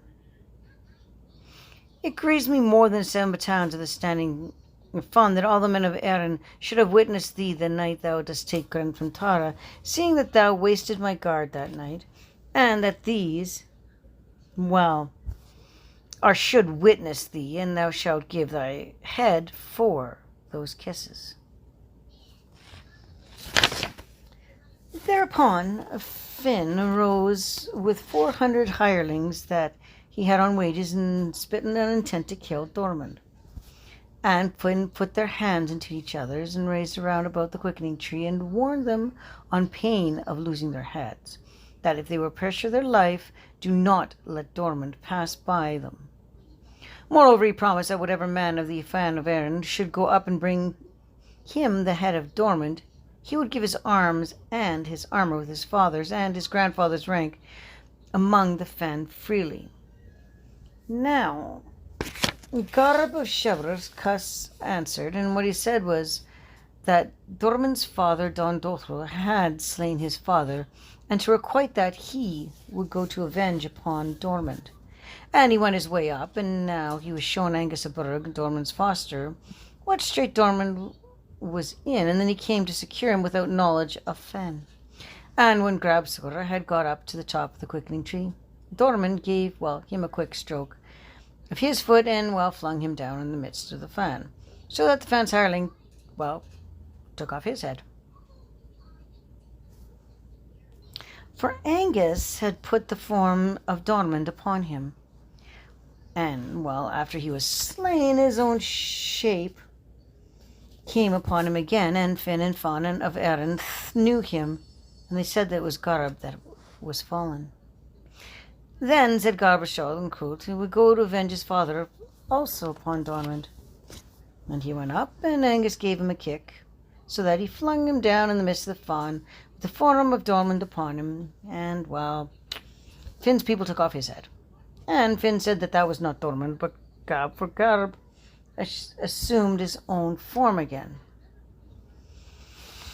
Garb of Sobragur said that he too would go, and that it was Don Dochar that had slain his father, and therefore he would get avenge upon O'Dorn. And he climbed into the top of the quickening tree, and, Diarmuid gave him also a kick, so that, you know what happens. Now, 9 of the Garbs had fallen, were thus slain under the false appearance by the people of Finn. As for Finn, after the fall of his 9 guards, and Fan, he was about to accomplish the faint hirelings of grief. Angus of Burr said that he would take Grainne with him. "Take her," said Diarmuid, "and if I be alive in the evening, I will follow you. And if Finn kills me, whatever children Grainne may have, rear and bring them up well. Send Grainne to her own father, to Tara." Angus took leave and bid farewell to Diarmuid, and flung his magic mantle about Grainne, and well, about himself, and they parted without knowledge of Fan, and no tidings are told of them until, well, they reached Berwick upon Boyne, and then Diarmuid spoke. And what he said was, I will go down to thee, O Fan, and to Fan, and I will deal slaughter and, well, discomfiture upon thee, upon thy people, seeing I am certain to thy wish to allow me to deliverance. But to work my death in some place, then moreover it is not mine to escape from this danger which is before me, since I have no friend nor companion in the far regions of the great world under whose safeguard or protection I may go. Because full often I have wrought warriors of the world death and desolation for love of thee. For there never came upon the battle nor combat straight, nor, well, extremity in my time, but I would adventure myself into it for the sake of Fan. Moreover, I would use to do battle before and after thee. And I swear, O Finn, that I will avenge myself, and thou shalt not get me for nothing. Thereupon Diarmuid speaks truth, said Oscar, and give him mercy and forgiveness. I will not, said Finn. To all eternity he shall not get peace nor rest forever till he gives me satisfaction for every slight he has put upon me. It is a foul shame and a sign of jealousy in thee to say that, said Oscar. And I pledge the word of a true warrior that unless firmament fell down upon me or earth opened beneath my feet, I will not suffer thee nor Fan of Erin to give protection of my bravery and valor, vowing I will save him in spite of the men of Erin. And O'Donnell came down out of the tree, since Fan will not grant thee mercy, and I take thee, pledging my body and my life that no evil shall be done to thee today. Then Diarmuid rose and stood high upon the bough of the tree, and rose up with an airy bound light, and bird-like shafts of his spears. So, well, he got the breath of his two souls, and grass green of earth, and passed out far beyond Finn and Fan of Erin. After that, Oscar and Diarmuid proceeded onwards, neither one of them being cut nor wounded, and no tidings are told of them, well, until they reached the Berwick upon the Boyne, and Grainne and Angus met them with joy and good courage. Then Diarmuid told them his tidings from first to last, and that it lacked little but Grainne's falling into the numb stupor of instant death through the fear and the horror in that story. After the departure of Diarmuid and of Oscar, Finn found 9 chieftains and 1,000 warriors in, well, a mangled bloody mess. And he sent every one that was curable there might be healed, and caused to be dug in broad shallow graves for the rest, and put into it a heavy, weary, and mournful was Finn. He swore and vowed that he would take no rest until he should have avenged upon Diarmuid all that he had done to him. Then he told his trusty people to equip his ship, and to put a store of meat and drink into her. Thus did they, and ship being ready by he himself and the 1,000 warriors of his people together with him, went on board. They weighed her anchors forthwith, and urged the ship forward with exceeding strong rowing, so that they launched her forth the space of 9 waves into the blue-streamed ocean. And they caught the wind in the bosom of the sails of the mast, and it is not told, how they fared until they took Haven Harbour in the north of Alba. They made fast the ship and mooring post in the harbour, and Finn with 5 of his people went to the stronghold of the king of Alba, and Finn struck the knocker upon the door. The doorkeeper asked who was there, and This is what was told of him. That Finn McCool was there. Let him be admitted, said the king. Finn was thereupon admitted, and he himself and his people went before the king. A kindly welcome was given to Finn by the king, and he caused Finn to sit down in his own seat. Thereafter he was given to them mead, mild and pleasant to drink, and strong fermented liqueurs. And the king sent fresh, and the rest of the people of Finn, and he made them welcome in the stronghold. Then Finn told the king that cause of the matter for which he was come to beginning to the end, and that is how he counsel and aid against Diarmuid, that he was to come. Truly, thou oust give me an army for Diarmuid, and that it was slew thy father and the two brothers, and many of thy chieftains alike. That is true, said the king, and I will give thee my own 2 sons, and a host of 1,000 about each man of them. Joyful was Finn and the soldiers that the king of Alba had given him, and Finn with his people took leave and farewell to the king and his household, and left them good wishes for life and health. And the king sent the same with Fan. Finn and his company went their way, and no tidings are told of them until they reached the burg upon the Boyne, and he and his people went ashore. After that, Finn sent messengers to the house of Augustaburg to proclaim battle against Diarmuid. What shall I do about this, O Oscar? Said Diarmuid. Well, we both of us give them battle, and destroy them, and rend their flesh, and not suffer a servant escape alive of them. But we will slay them all, said Oscar. The next morning, Diarmuid and Oscar rose, harnessed their fair bodies in their suits of arms and valor and battle, and those 2 mighty heroes went to the place of that combat. And woe to those, either many or few, who might meet those 2 good warriors when in anger. When Diarmuid and Oscar bound the rims of their shields together, that they might not separate one from another in a fight, after they proclaimed battle against Finn.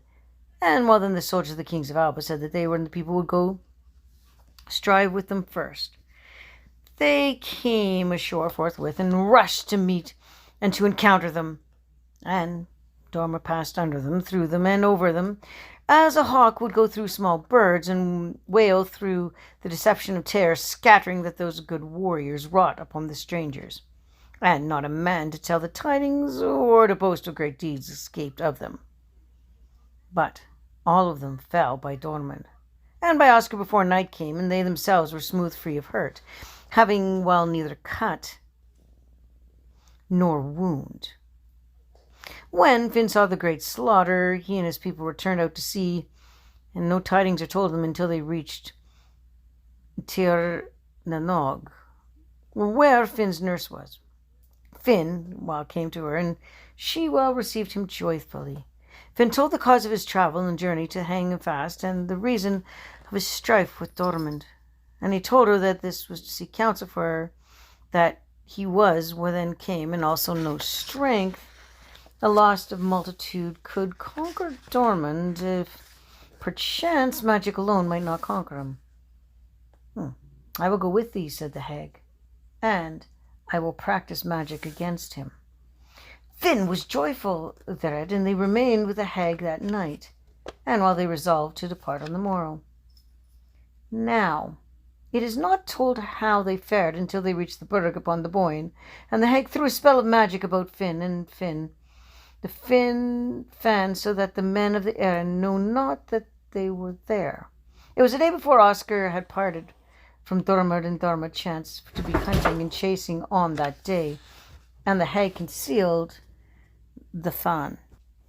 This was revealed to the hag, that she caused herself to fly by magic upon the leaf of a water lily, having a hole in the middle of it in the fashion of a cornerstone of mills, so that she rose and blasted a pure cold wind and came over Diarmuid, and began to aim at the strike of him, though the hole with deadly darts, so that she wrought a hero great hurt in the midst of all his weapons and armour, and that he was unable to escape, so greatly was he oppressed, and every evil that had come upon him was little compared to that evil.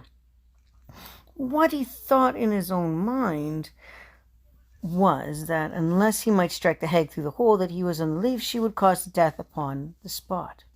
And Dom laid upon him the back, having the gerdurg in his hand, and made a triumphant cast, exceeding courage with the javelin, so that he reached the hag through the hole, and she fell dead upon the spot. Diarmuid beheaded her in there, and took her head with him to Angus of the Burg. Diarmuid rose early on the morrow, and Angus rose and went where Fan was, and asked him whether he would make peace with Diarmuid. Finn said that he would, in whatever way Diarmuid would make peace. Then Angus went to the king of Erin and asked for peace for Diarmuid, and Cormac said that he would grant him that. Again Angus went where Diarmuid and Grainne were, and asked Diarmuid whether he would make peace with Cormac and Finn. Diarmuid said that he would, if he obtained the conditions of which he should ask them. Which are those conditions, said Angus? Well, the district which my father had, that is the district of the Burn, Finn shall not hunt nor chase therein. And it must be free of rent, or tribute to the king of Erin, so that the district of Beldamas and his Doran are left as a gift for myself from Fan. Now the best district in Erin, the district of Coran from the king of Erin, as a dowry with his daughter, and those conditions upon which I would make peace with them. Wouldst thou make peace on those conditions if thou went to get them? Said Angus. I could better make peace by getting those conditions, said Diarmuid. Well, then Angus went with those tidings to where the king of Erin and Finn were. And when he got those conditions from him, every one, and, well, they forgave Diarmuid all he had done, as long as he had been outlawed, namely for the space of 16 years, and Cormac gave him his other daughter for wife and mate of Finn. And he might let Diarmuid be, so that they made peace with each other. And the place that Diarmuid and Grainne settled was Rathgrem, the district of Coran, far from Finn and from Cormac. Then Grainne bore Diarmuid 4 sons and 1 daughter, namely Donchid, Eichshud, Cono, Selspec, and Drum. And he gave the district of Brendamas, that is Dobra in Leinster, to the daughter. And he set attendants to serve her there. They abode a long time, fulfilling the terms of peace with each other. And the peace people used to say that there was not living at the same time as a man richer in gold and silver and kin than the cattle herds and sheep who made more sorrowful raids than Diarmuid. Then Grainne spoke to Diarmuid upon a certain day that that it was a shame for them, seeing the number of their people and the greatness of their household, and their expenditure was untold, so that the best men of Erin never been in their house, that is, Cormac the High King of Erin and Finn MacCormac. Wherefore sayest thou, O Grainne, said Diarmuid, when are the enemies to me? I would, said Finn. I would Fan, said Grainne. Give him the feast, so that thou mightst win their love. I permit that, said Diarmuid. Then send word by messengers to the daughter to bid her prepare another feast, so that we may take the king of Erin and Finn MacCool to her house, so that we may know not but what the gift she getting a fitting husband.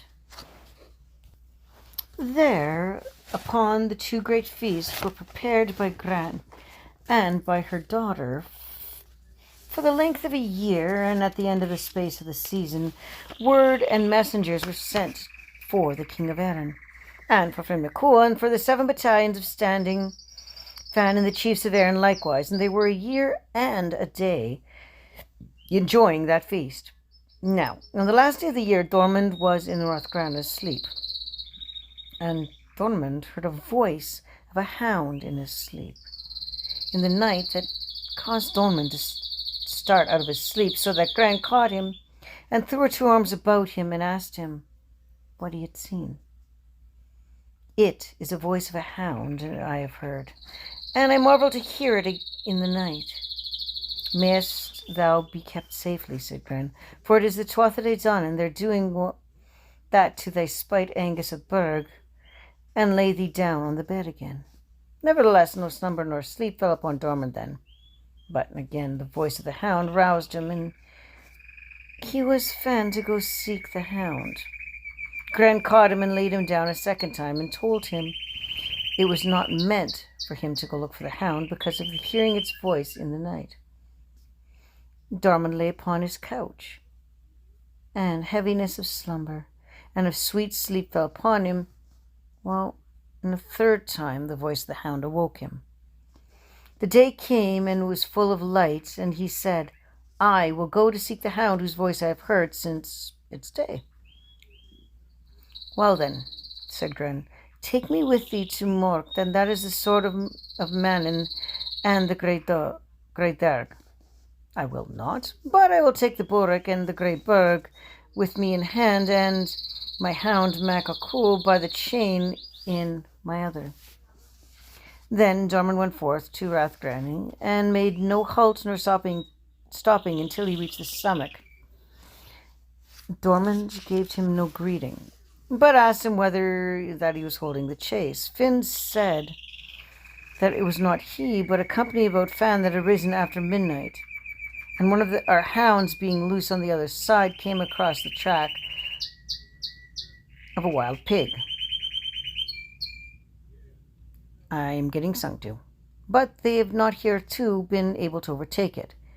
Now it is a wild boar of Brengabel that the hound has met, and Finn do but foolishly in following him, for oftness ere now he has escaped them, and 30 warriors of Fen were slain by him this morning. He's even now coming up against the mountain towards us, and with Fan fleeing before him, he let us leave the hill to him. Diarmuid said, It is not meant for thee to do thus, said Finn, for thou art under taboos never to hunt a pig. Wherefore were those taboos laid upon me? Said Diarmuid. That I will tell thee, said Finn. On a certain day I chanced to be by Almu of Leinster with your 7 battalions standing fan about me. Berberg O'Byrne came into the inn and asked me whether I remembered not that this was not of taboos, not but 10 nights after another in Almu, without being out among the single night. Now, those taboos have not been laid upon any man, for Fan upon myself alone.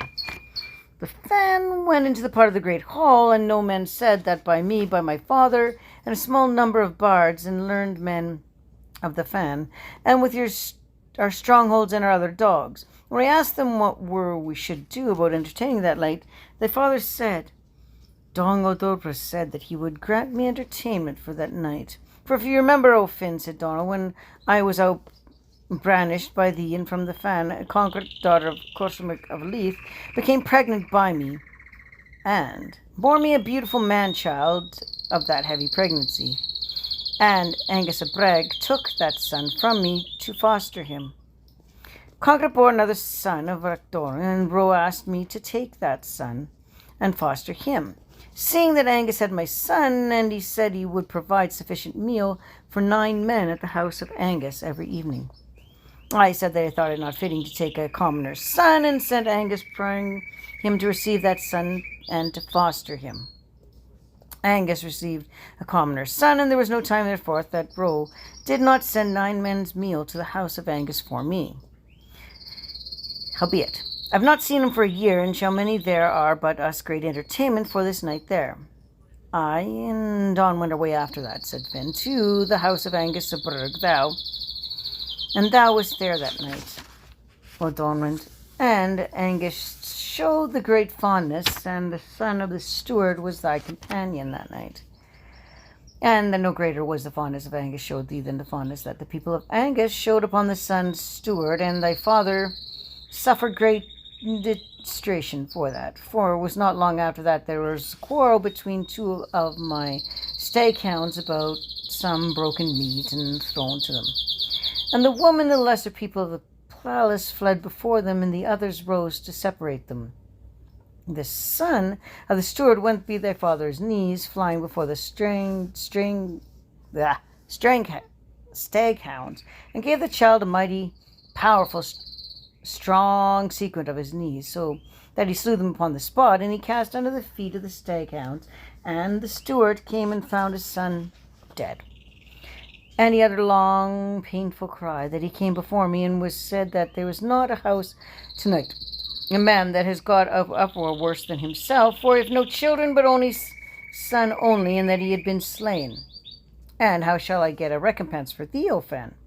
I told him to examine his son, and if he found trace of a staghound's tooth or nail upon him, that I myself will give him a fine for him. The child was examined, and no trace of the staghound's tooth or nail was found on him. Then the steward laid me under a fearful perilous taboos of Drumdurskia, that I should show him who had slain his son. I asked for checkerboard and water to be brought to me, and I washed my hands and put my thumb under my tooth in divination, so that the true exact divination was shown to me, namely, that thy father had slain the son and steward between his knees. I offered a fine for myself when it was shown to me, but the steward refused that, so I was forced to tell him that it was thy father that had slain his son. The steward said there was none less a man or woman who more easily gave a fine than thy father, for it was I thyself that the sons therein, that they would not take any fine whatsoever, except thou shouldn't be placed between his two legs and his two knees, and that he would forgive the death of his son, if he let thee from him safe. Angus became angry with the steward at that speech, and the father thought to take off his head until I separated them. Then came the steward again with magic of weary sorcery, and struck his son with that wand, that he made him a cropped green pig.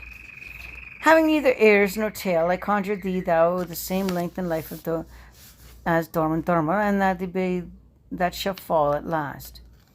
Then the wild boar rose, stood, and rushed out of the open door. When Angus heard these spells laid upon thee, he conjured thee never to hunt a swine. And that wild boar is the wild boar of Ben Gurban, and it is not meant for thee to await him upon the hill. I knew not of these conjurations hereto, said Diarmuid. Now I will leave this hill, though fear of him comes to me, and thou leave me the hound Bran beside Macancool. I will not, said Finn, for oftentimes this wild boar has escaped him before. Finn went his way after that, and left Diarmuid alone, on a solitary upon the summit of the hill. And by my word, said Diarmuid, it is to slay me that thou hast made this hunt, O Finn, and that there I fated to die.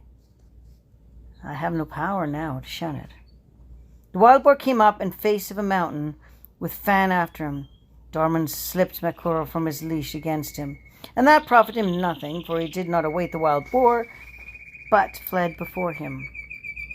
Woe to him that heeds not counsel of a good wife, for Grainne bade me at early morning today take with me Mordred and Gaedurga, and then Diarmuid put his small white-coloured ruby-nailed finger into the silken string of Gaelbrug, and made a careful cast at the pig, so that he smote him in the fair middle of the face and on his forehead. Nevertheless, he cut a single bristle upon him, nor did he give wound or scratch. Diarmuid's courage was lessened, and that thereupon he drew the beltach from his sheath, in which it was kept. He struck a heavy stroke, therefore, of the wild boar, and back surely and bravely, yet he cut not the single bristle upon him, but made 2 pieces of his sword. Then the wild boar made a fearless spring upon Diarmuid, so that he tripped upon him, and made him fall headlong, that he rose up again. And it happened that his legs on the other side of that boar, and his face looked backward towards hinder part of the wild boar. The wild boar fled down the full hill, and unable to Diarmuid during that space. After that he fled away until he reached Escrug, or the red waterfall of Macbourne, and having reached the red stream, he gave 3 nimble leaps across the fall hither and thither, yet he could not put off Diarmuid during that space. He came back by the same path until he reached up the height of the mountain again. And when he reached the top of the hill, he put Diarmuid from his back, and when he had fallen to the earth, the wild boar made an eager, exceedingly mighty spring upon him, and ripped out his bowels and entrails, so that they fell about his knees. Howbeit the boar was leaving the hill, Diarmuid made a triumphant cast of his hilt of his sword, that it chanced be still in his hand, so that he dashed out the boar's brains, and left him dead without life. Therefore, Rathrama, or Wrath of the Marvel, is the name of the place that is the top of the mountain from that time to this. It was not long after that Finn and Fan of Erin came up, and agonies of death and instant dissolution were then coming upon Diarmuid. "It likes me well to see you on that plight, O Diarmuid," said Finn. "I will grieve that thou woman of Erin are not going to now gaze upon thee, for the excellent beauty is turned to ugliness, and the choice form of deformity. Nevertheless, it is in thy power to heal me, O Finn," said Diarmuid, "if it were thy pleasure to do so." "How should I heal thee?" said Finn. "Easy, for when thou dost give noble precious gift of divining at the bone, it was granted that whoever should be given a drink from the palms of thy hands should after that be young, fresh, and sound from any sickness he might have at that time. Thou hast not deserved of me. I should give thee that drink." "That is not true," said Diarmuid. "Well have I deserved it from thee, for when thou wouldst the house of Diri, son of Dormosted, and the chiefs of the great nobles of Erin with thee, to enjoy a banquet and feast of Coverlos, son of Cormac MacArt, and the men of Macbarg, and Milt and Corna, and the shout of mighty pillars of Tara, came across the stronghold against thee, and uttered these shouts loudly upon thee, and saw fire and firebrands into it. Thereupon thou didst rise and stand, and whilst Fan gone out, and I bid thee stay within enjoying the drinking pleasure, that I myself go avenge upon thee. Then I went out and quenched the flames, and made them deadly courses about the stronghold, so that I slew 50 of each, and came in having nor cut nor wood after them. And the house was cheerful and joyous and good courage before me that night, O Fan, said Diarmuid, and that had been that night that I asked thee for a drink, and thou wast given it to me, and thou wouldst not have done so more justly that night than now." "That's not true," said Finn. "Thou hast deserved me that I should give thee a drink. Know that a good thing, for that night thou wast me to Tara, thou didst bear away Grainne from me in the presence of all men of Erin, when thou wast myself guard over Tara that night." "The guilt of that was not mine, O Finn," said Diarmuid, "but Grainne put a taboo on me that I would have failed to keep my bonds of gold for the world and nothing. O Finn, is true, for all thou sayest thou wouldst own, I would have well deserved of thee, and thou shouldst give me a drink, if thou didst remember the night of Maxon of Coram made thee the feast of Burden Cush, the hostel of Quickling Tree. He in the stronghold upon the land, the stronghold wave upon the island, and he had brought the king of the world and of the 3 kings of Inlas Turtle, the stronghold that, were upon the wave, intent to take thee from thee. The forest was being given in the stronghold to that on the land, and that sent the bait upon thee, and 7 battalions of standing fen go enjoy the feast of Burin Kolchak. Now the one is certain chiefs and found together to thee enjoy the banquet of Burin Kolchak, and caused some of the mould of insiders to be placed under thee, so that thy feet and thy hands clove to the ground. And when the king of the world heard that they was bound drawn, he sent a chief of 100 to seek thy head. Then thou dost put play on thumb under tooth and divination, and know the entitlement was shown to thee. And at that time I came after thee to Burcourt, and thou dost know me as I came to the stronghold, and dost make known to me that the king of the world and the chiefs of Innistilly were in the stronghold of the islands and set upon the Shannon. That it would not be long ere someone would come from them and seek the head to take it from the king of the world. When I heard that, I took protection of thy body and the way of life upon me till the dawning of the day on the morrow, and I went to the ford and was by the stronghold to defend it. I had not been long by the ford, and there came a chief of 100 of them to me, and the people of the king of the world.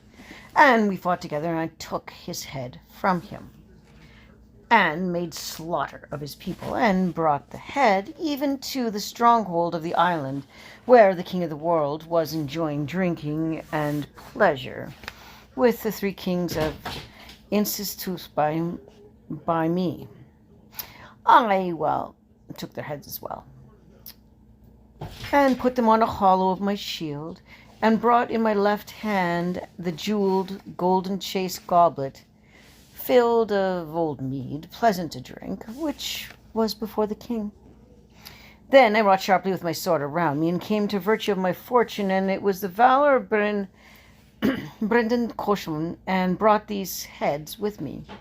I gave thee the goblet of token of victory, and robbed the blood of those 3 kings on thee and on the fan, so that many of them were bound, so that I restored to thee thy power over thy hands of the motion of thy feet.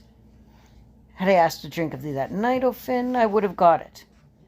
Many is the strait, moreover, that hath overtaken thee and the fan of Erin from the first day that I came among you, in which I perilled my body and my life for thy sake. And therefore thou should not do me foul treachery.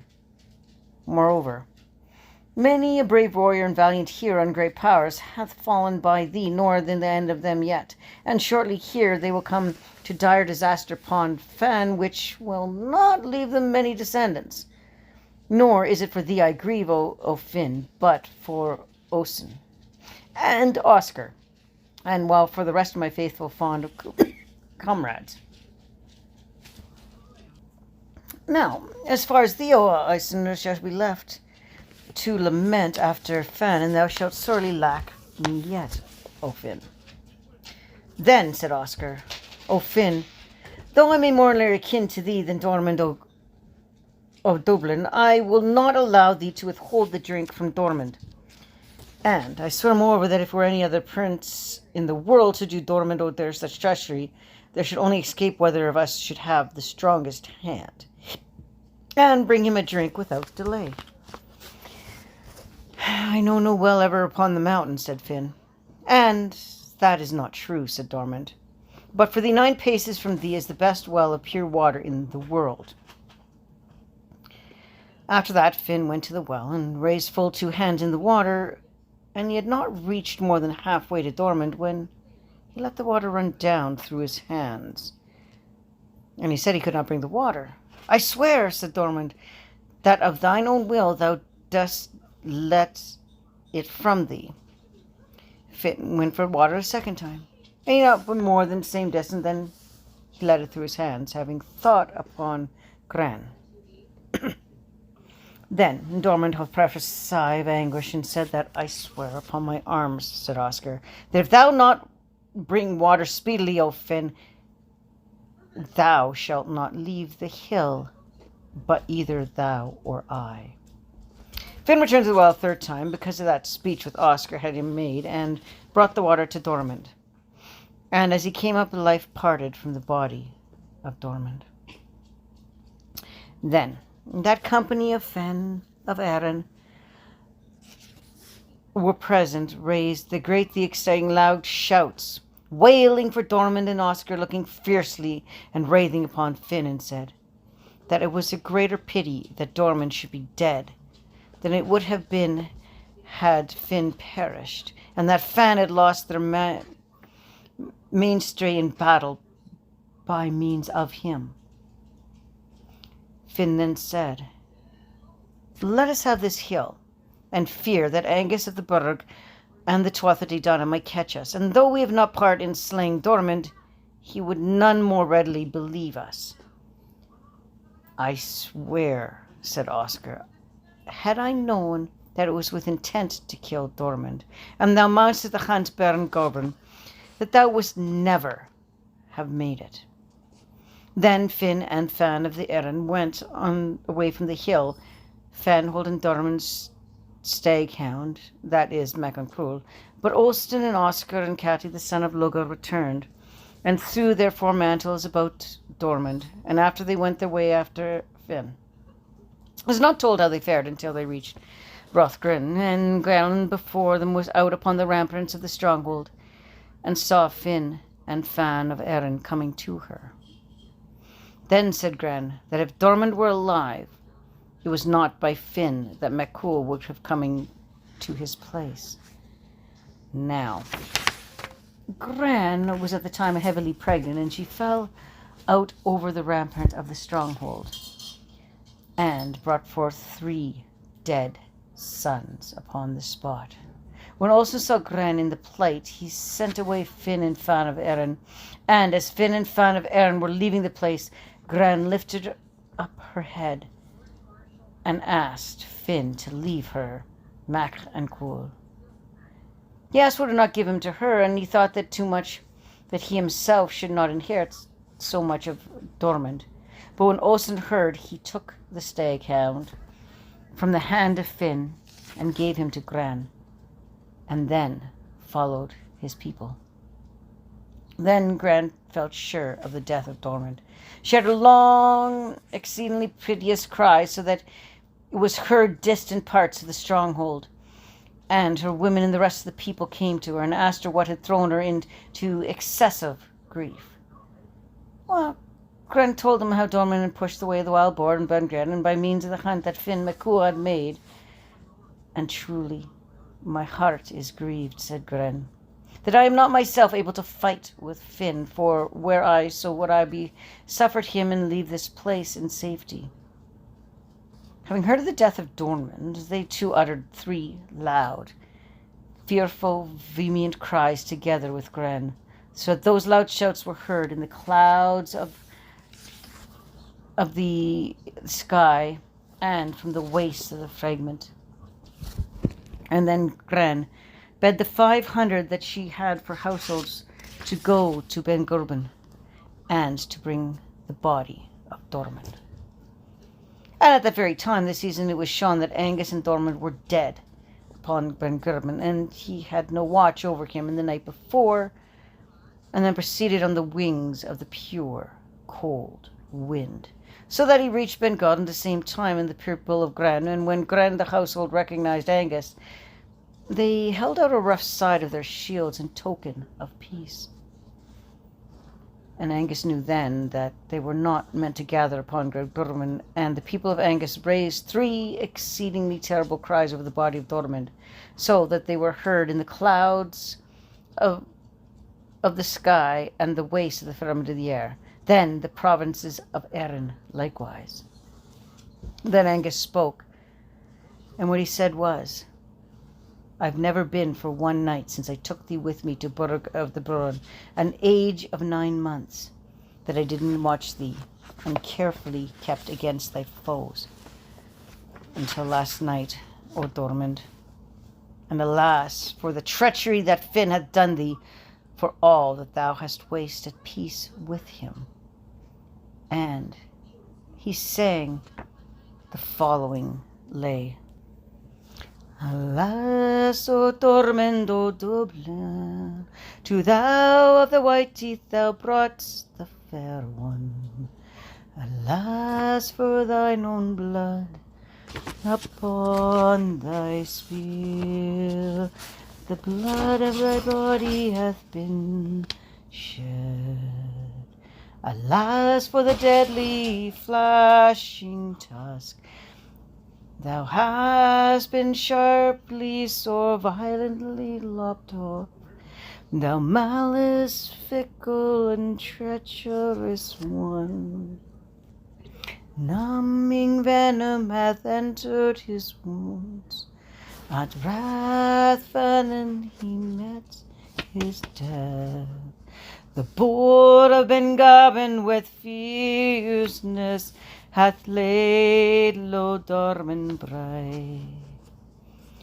Raise the ferry in shouts with Grainne, let Diarmuid of bright be lifted to you to the smooth berg and everlasting rocks. After that lay Angus asked the household of Grainne wherefore they would come to that spot. They said Grainne had sent them for the body of Diarmuid, to bring it to her to Grainne. Angus said he would not let them take Diarmuid's body, but that he would himself bear it to Burgh upon the Boyne. And since I can restore him to life, I will send his soul to him, so that he may talk to me each day. After that, Angus caused the body to be borne upon the gilded bier, and with Diarmuid's javelin over and pointed upwards, he went to the Burgh of the Boyne. That part is where we get basically some funeral rites that the ancient Irish used. As for Grainne's household, they returned back to Grainne, and they told how Angus would not let them bring the body of Diarmuid, but he himself had taken it to Burgh upon the Boyne. And Grainne said that she had no power over him. Afterwards, Grainne sent words and messengers for her children to the district of Corran Dublin, where they had reared and protected. Now, those children of Diarmuid had some warriors and wealthy chiefs serving them, and each son of them owned a district. Now Donchard, son of Diarmuid of Dublin, was the eldest son of them, and to him and the other sons were subject, that is, Ishas Colder, Sobric, and Ulthrin the Longbearded, son of Diarmuid, that is, the son of the daughter of the king of Leinster. And Grainne bore greater love and affection none of her own children than that of Olin. Those messengers thereupon went to the place where those youths were, and they told them that the cause of their journey and the coming to first at last, and the youths were settled in the full number of their household, and of the gathering of the people. The trust asked them whether they should do, since their lords were now going to encounter war and a perilous adventure against Finn MacColm and the Fen of Erin. Diarmuid, son of Diarmuid, bade that about in their own places, that if you made peace with Fen, their people would fear nothing, and if not, to choose which lord they would have, that is, to ride with Finn to adhere their own chiefs as they pleased.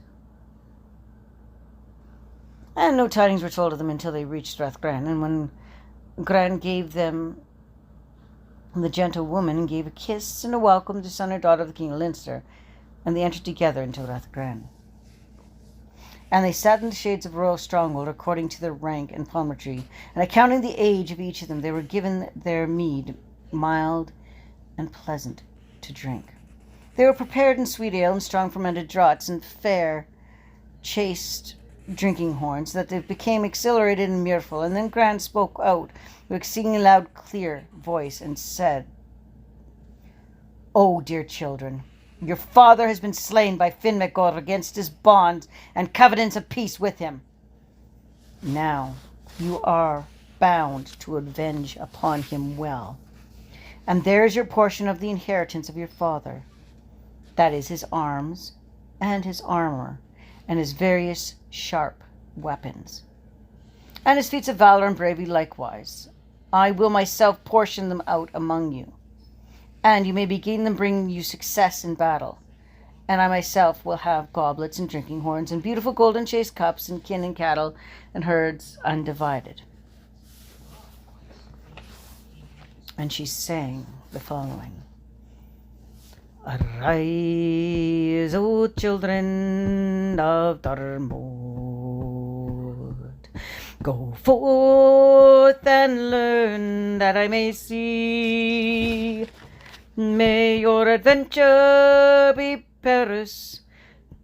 The tidings of a good man have come to you.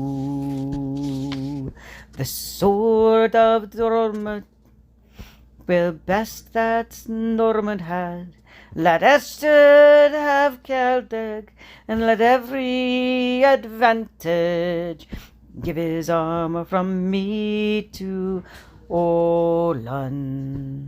Save everybody upon which be put, and a shield to Connor, to him that keeps the battalions firm. The goblets and the drinking horns, the cups and the bowls, they are the woman's treasure. Slay ye women and the children. Thou hast to your foes, do not guile nor treachery. Hasten ye and depart. After that, Grainne bid them depart and learn carefully all practices of bravery and of valor, till they should reach their full strength. Then they were to spend a portion of their time with Boshan the smith of Hell. To those good youths broke from them their journey, and they took farewell to Grainne and their households, and left them wishes for life and health. And Grainne and her people set the same with him, and they set not a warrior or hero nor warrior woman to distant regions of the world for whom they spent not a portion of their time, learning from them, until they attained fullness of strength. And they were 3 years with Bolton, and when Finn was informed that those children of Diarmuid had departed that journey, he was filled with hatred and great fear of them, and forthwith called the master of the 7 battalions, and standing Fan of every quarter where they were, and when they come to one place, Fan told them in a loud, clear voice the story of the journey of the children of Diarmuid, from the first to the last, and asked what he should do. For it is without intent they rebel against me, and they had gone upon the journey. Olsen spoke, and this is what he said. The guilt of that is no man's but thine, and we will not go make up for the deed that we have not done. Foul is the treachery that thou didst show towards Diarmuid, though at peace with him. When Cormac would also have given thee his other daughter, in order that thou mightst bear Diarmuid no enmity or malice. According as thou hast planned, the oak so bend it thyself. Finn was grieved at the words of Olsen. Nevertheless, he could do nothing against it. And when Finn saw Olsen and Oscar at the clan Boston, and abandoned him, and he considered with his own mind that he would be unable to crush the danger, and he did not win over Grainne. He went therefore to Grainne without the knowledge of the Fan of Erin, and without bidding farewell or greeting her carefully and cunningly. With sweet words, Grainne neither heeded nor hearkened to him, but told him to leave her sight, and straightway assailed him with her keen, sharp-pointed tongue. However, Finn left him not playing with her in sweet words with gentle, loving discourse, until he brought her to his own will, and he had the desire of his heart and soul for her. After that, Finn and Grainne went their ways, and no tidings were told of them until they reached Fan of Erin. And when they saw Fan and Grainne coming towards the manor, they gave one shout in desertion of mockery at her, so that Grainne bowed her head, though shame. We trow, O Finn, said Olsen, that thou wilt keep Grainne well from henceforth. As for the children of Diarmuid, after having spent 7 years in learning to become as a warrior, they came out of the far regions of the great world. It is not told how they fared until they reached Rathgrainne. When they had heard about how Grainne had fled with Finn without taking leave of them or the king of Erin, they said they could do nothing. After that they went to Amor of Leinster to ask Fan and Finn, and proclaimed battle against Finn. Rise, O Dorug, and seek him how many require, said Finn. Dorug went and asking, we require 100 men against each of us, or single combat. Finn sent 100 to fight with them, and when they had reached the battlefield, those youths rushed over them, through them and over them, and made heaps of them. They made heap of their heads, and leap over the bodies, and, heap up their arms and armor. Our hosts will not last, said Finn, if 100 be slain each day. What shall we do concerning these youths? I will go with them, said Grainne, to try whether I be made able to make peace between you. I should be well pleased at that, said Finn, and I would give 'em their partial freedom for ever, and their father's place among the fan and bond securities of fulfilment thereof to them for ever and ever. Grainne went to meet them and gave them welcome and made them these offers, and Grainne made peace between them, and the bonds of sureties were given, and they got their father's place among Fan and Fimacool after the banquet of feast was prepared for them, so that they became exhilarated and mirthful. And Finn and Grainne stayed by one another until they died. Thus, then, is the pursuit of Diarmuid and Grainne.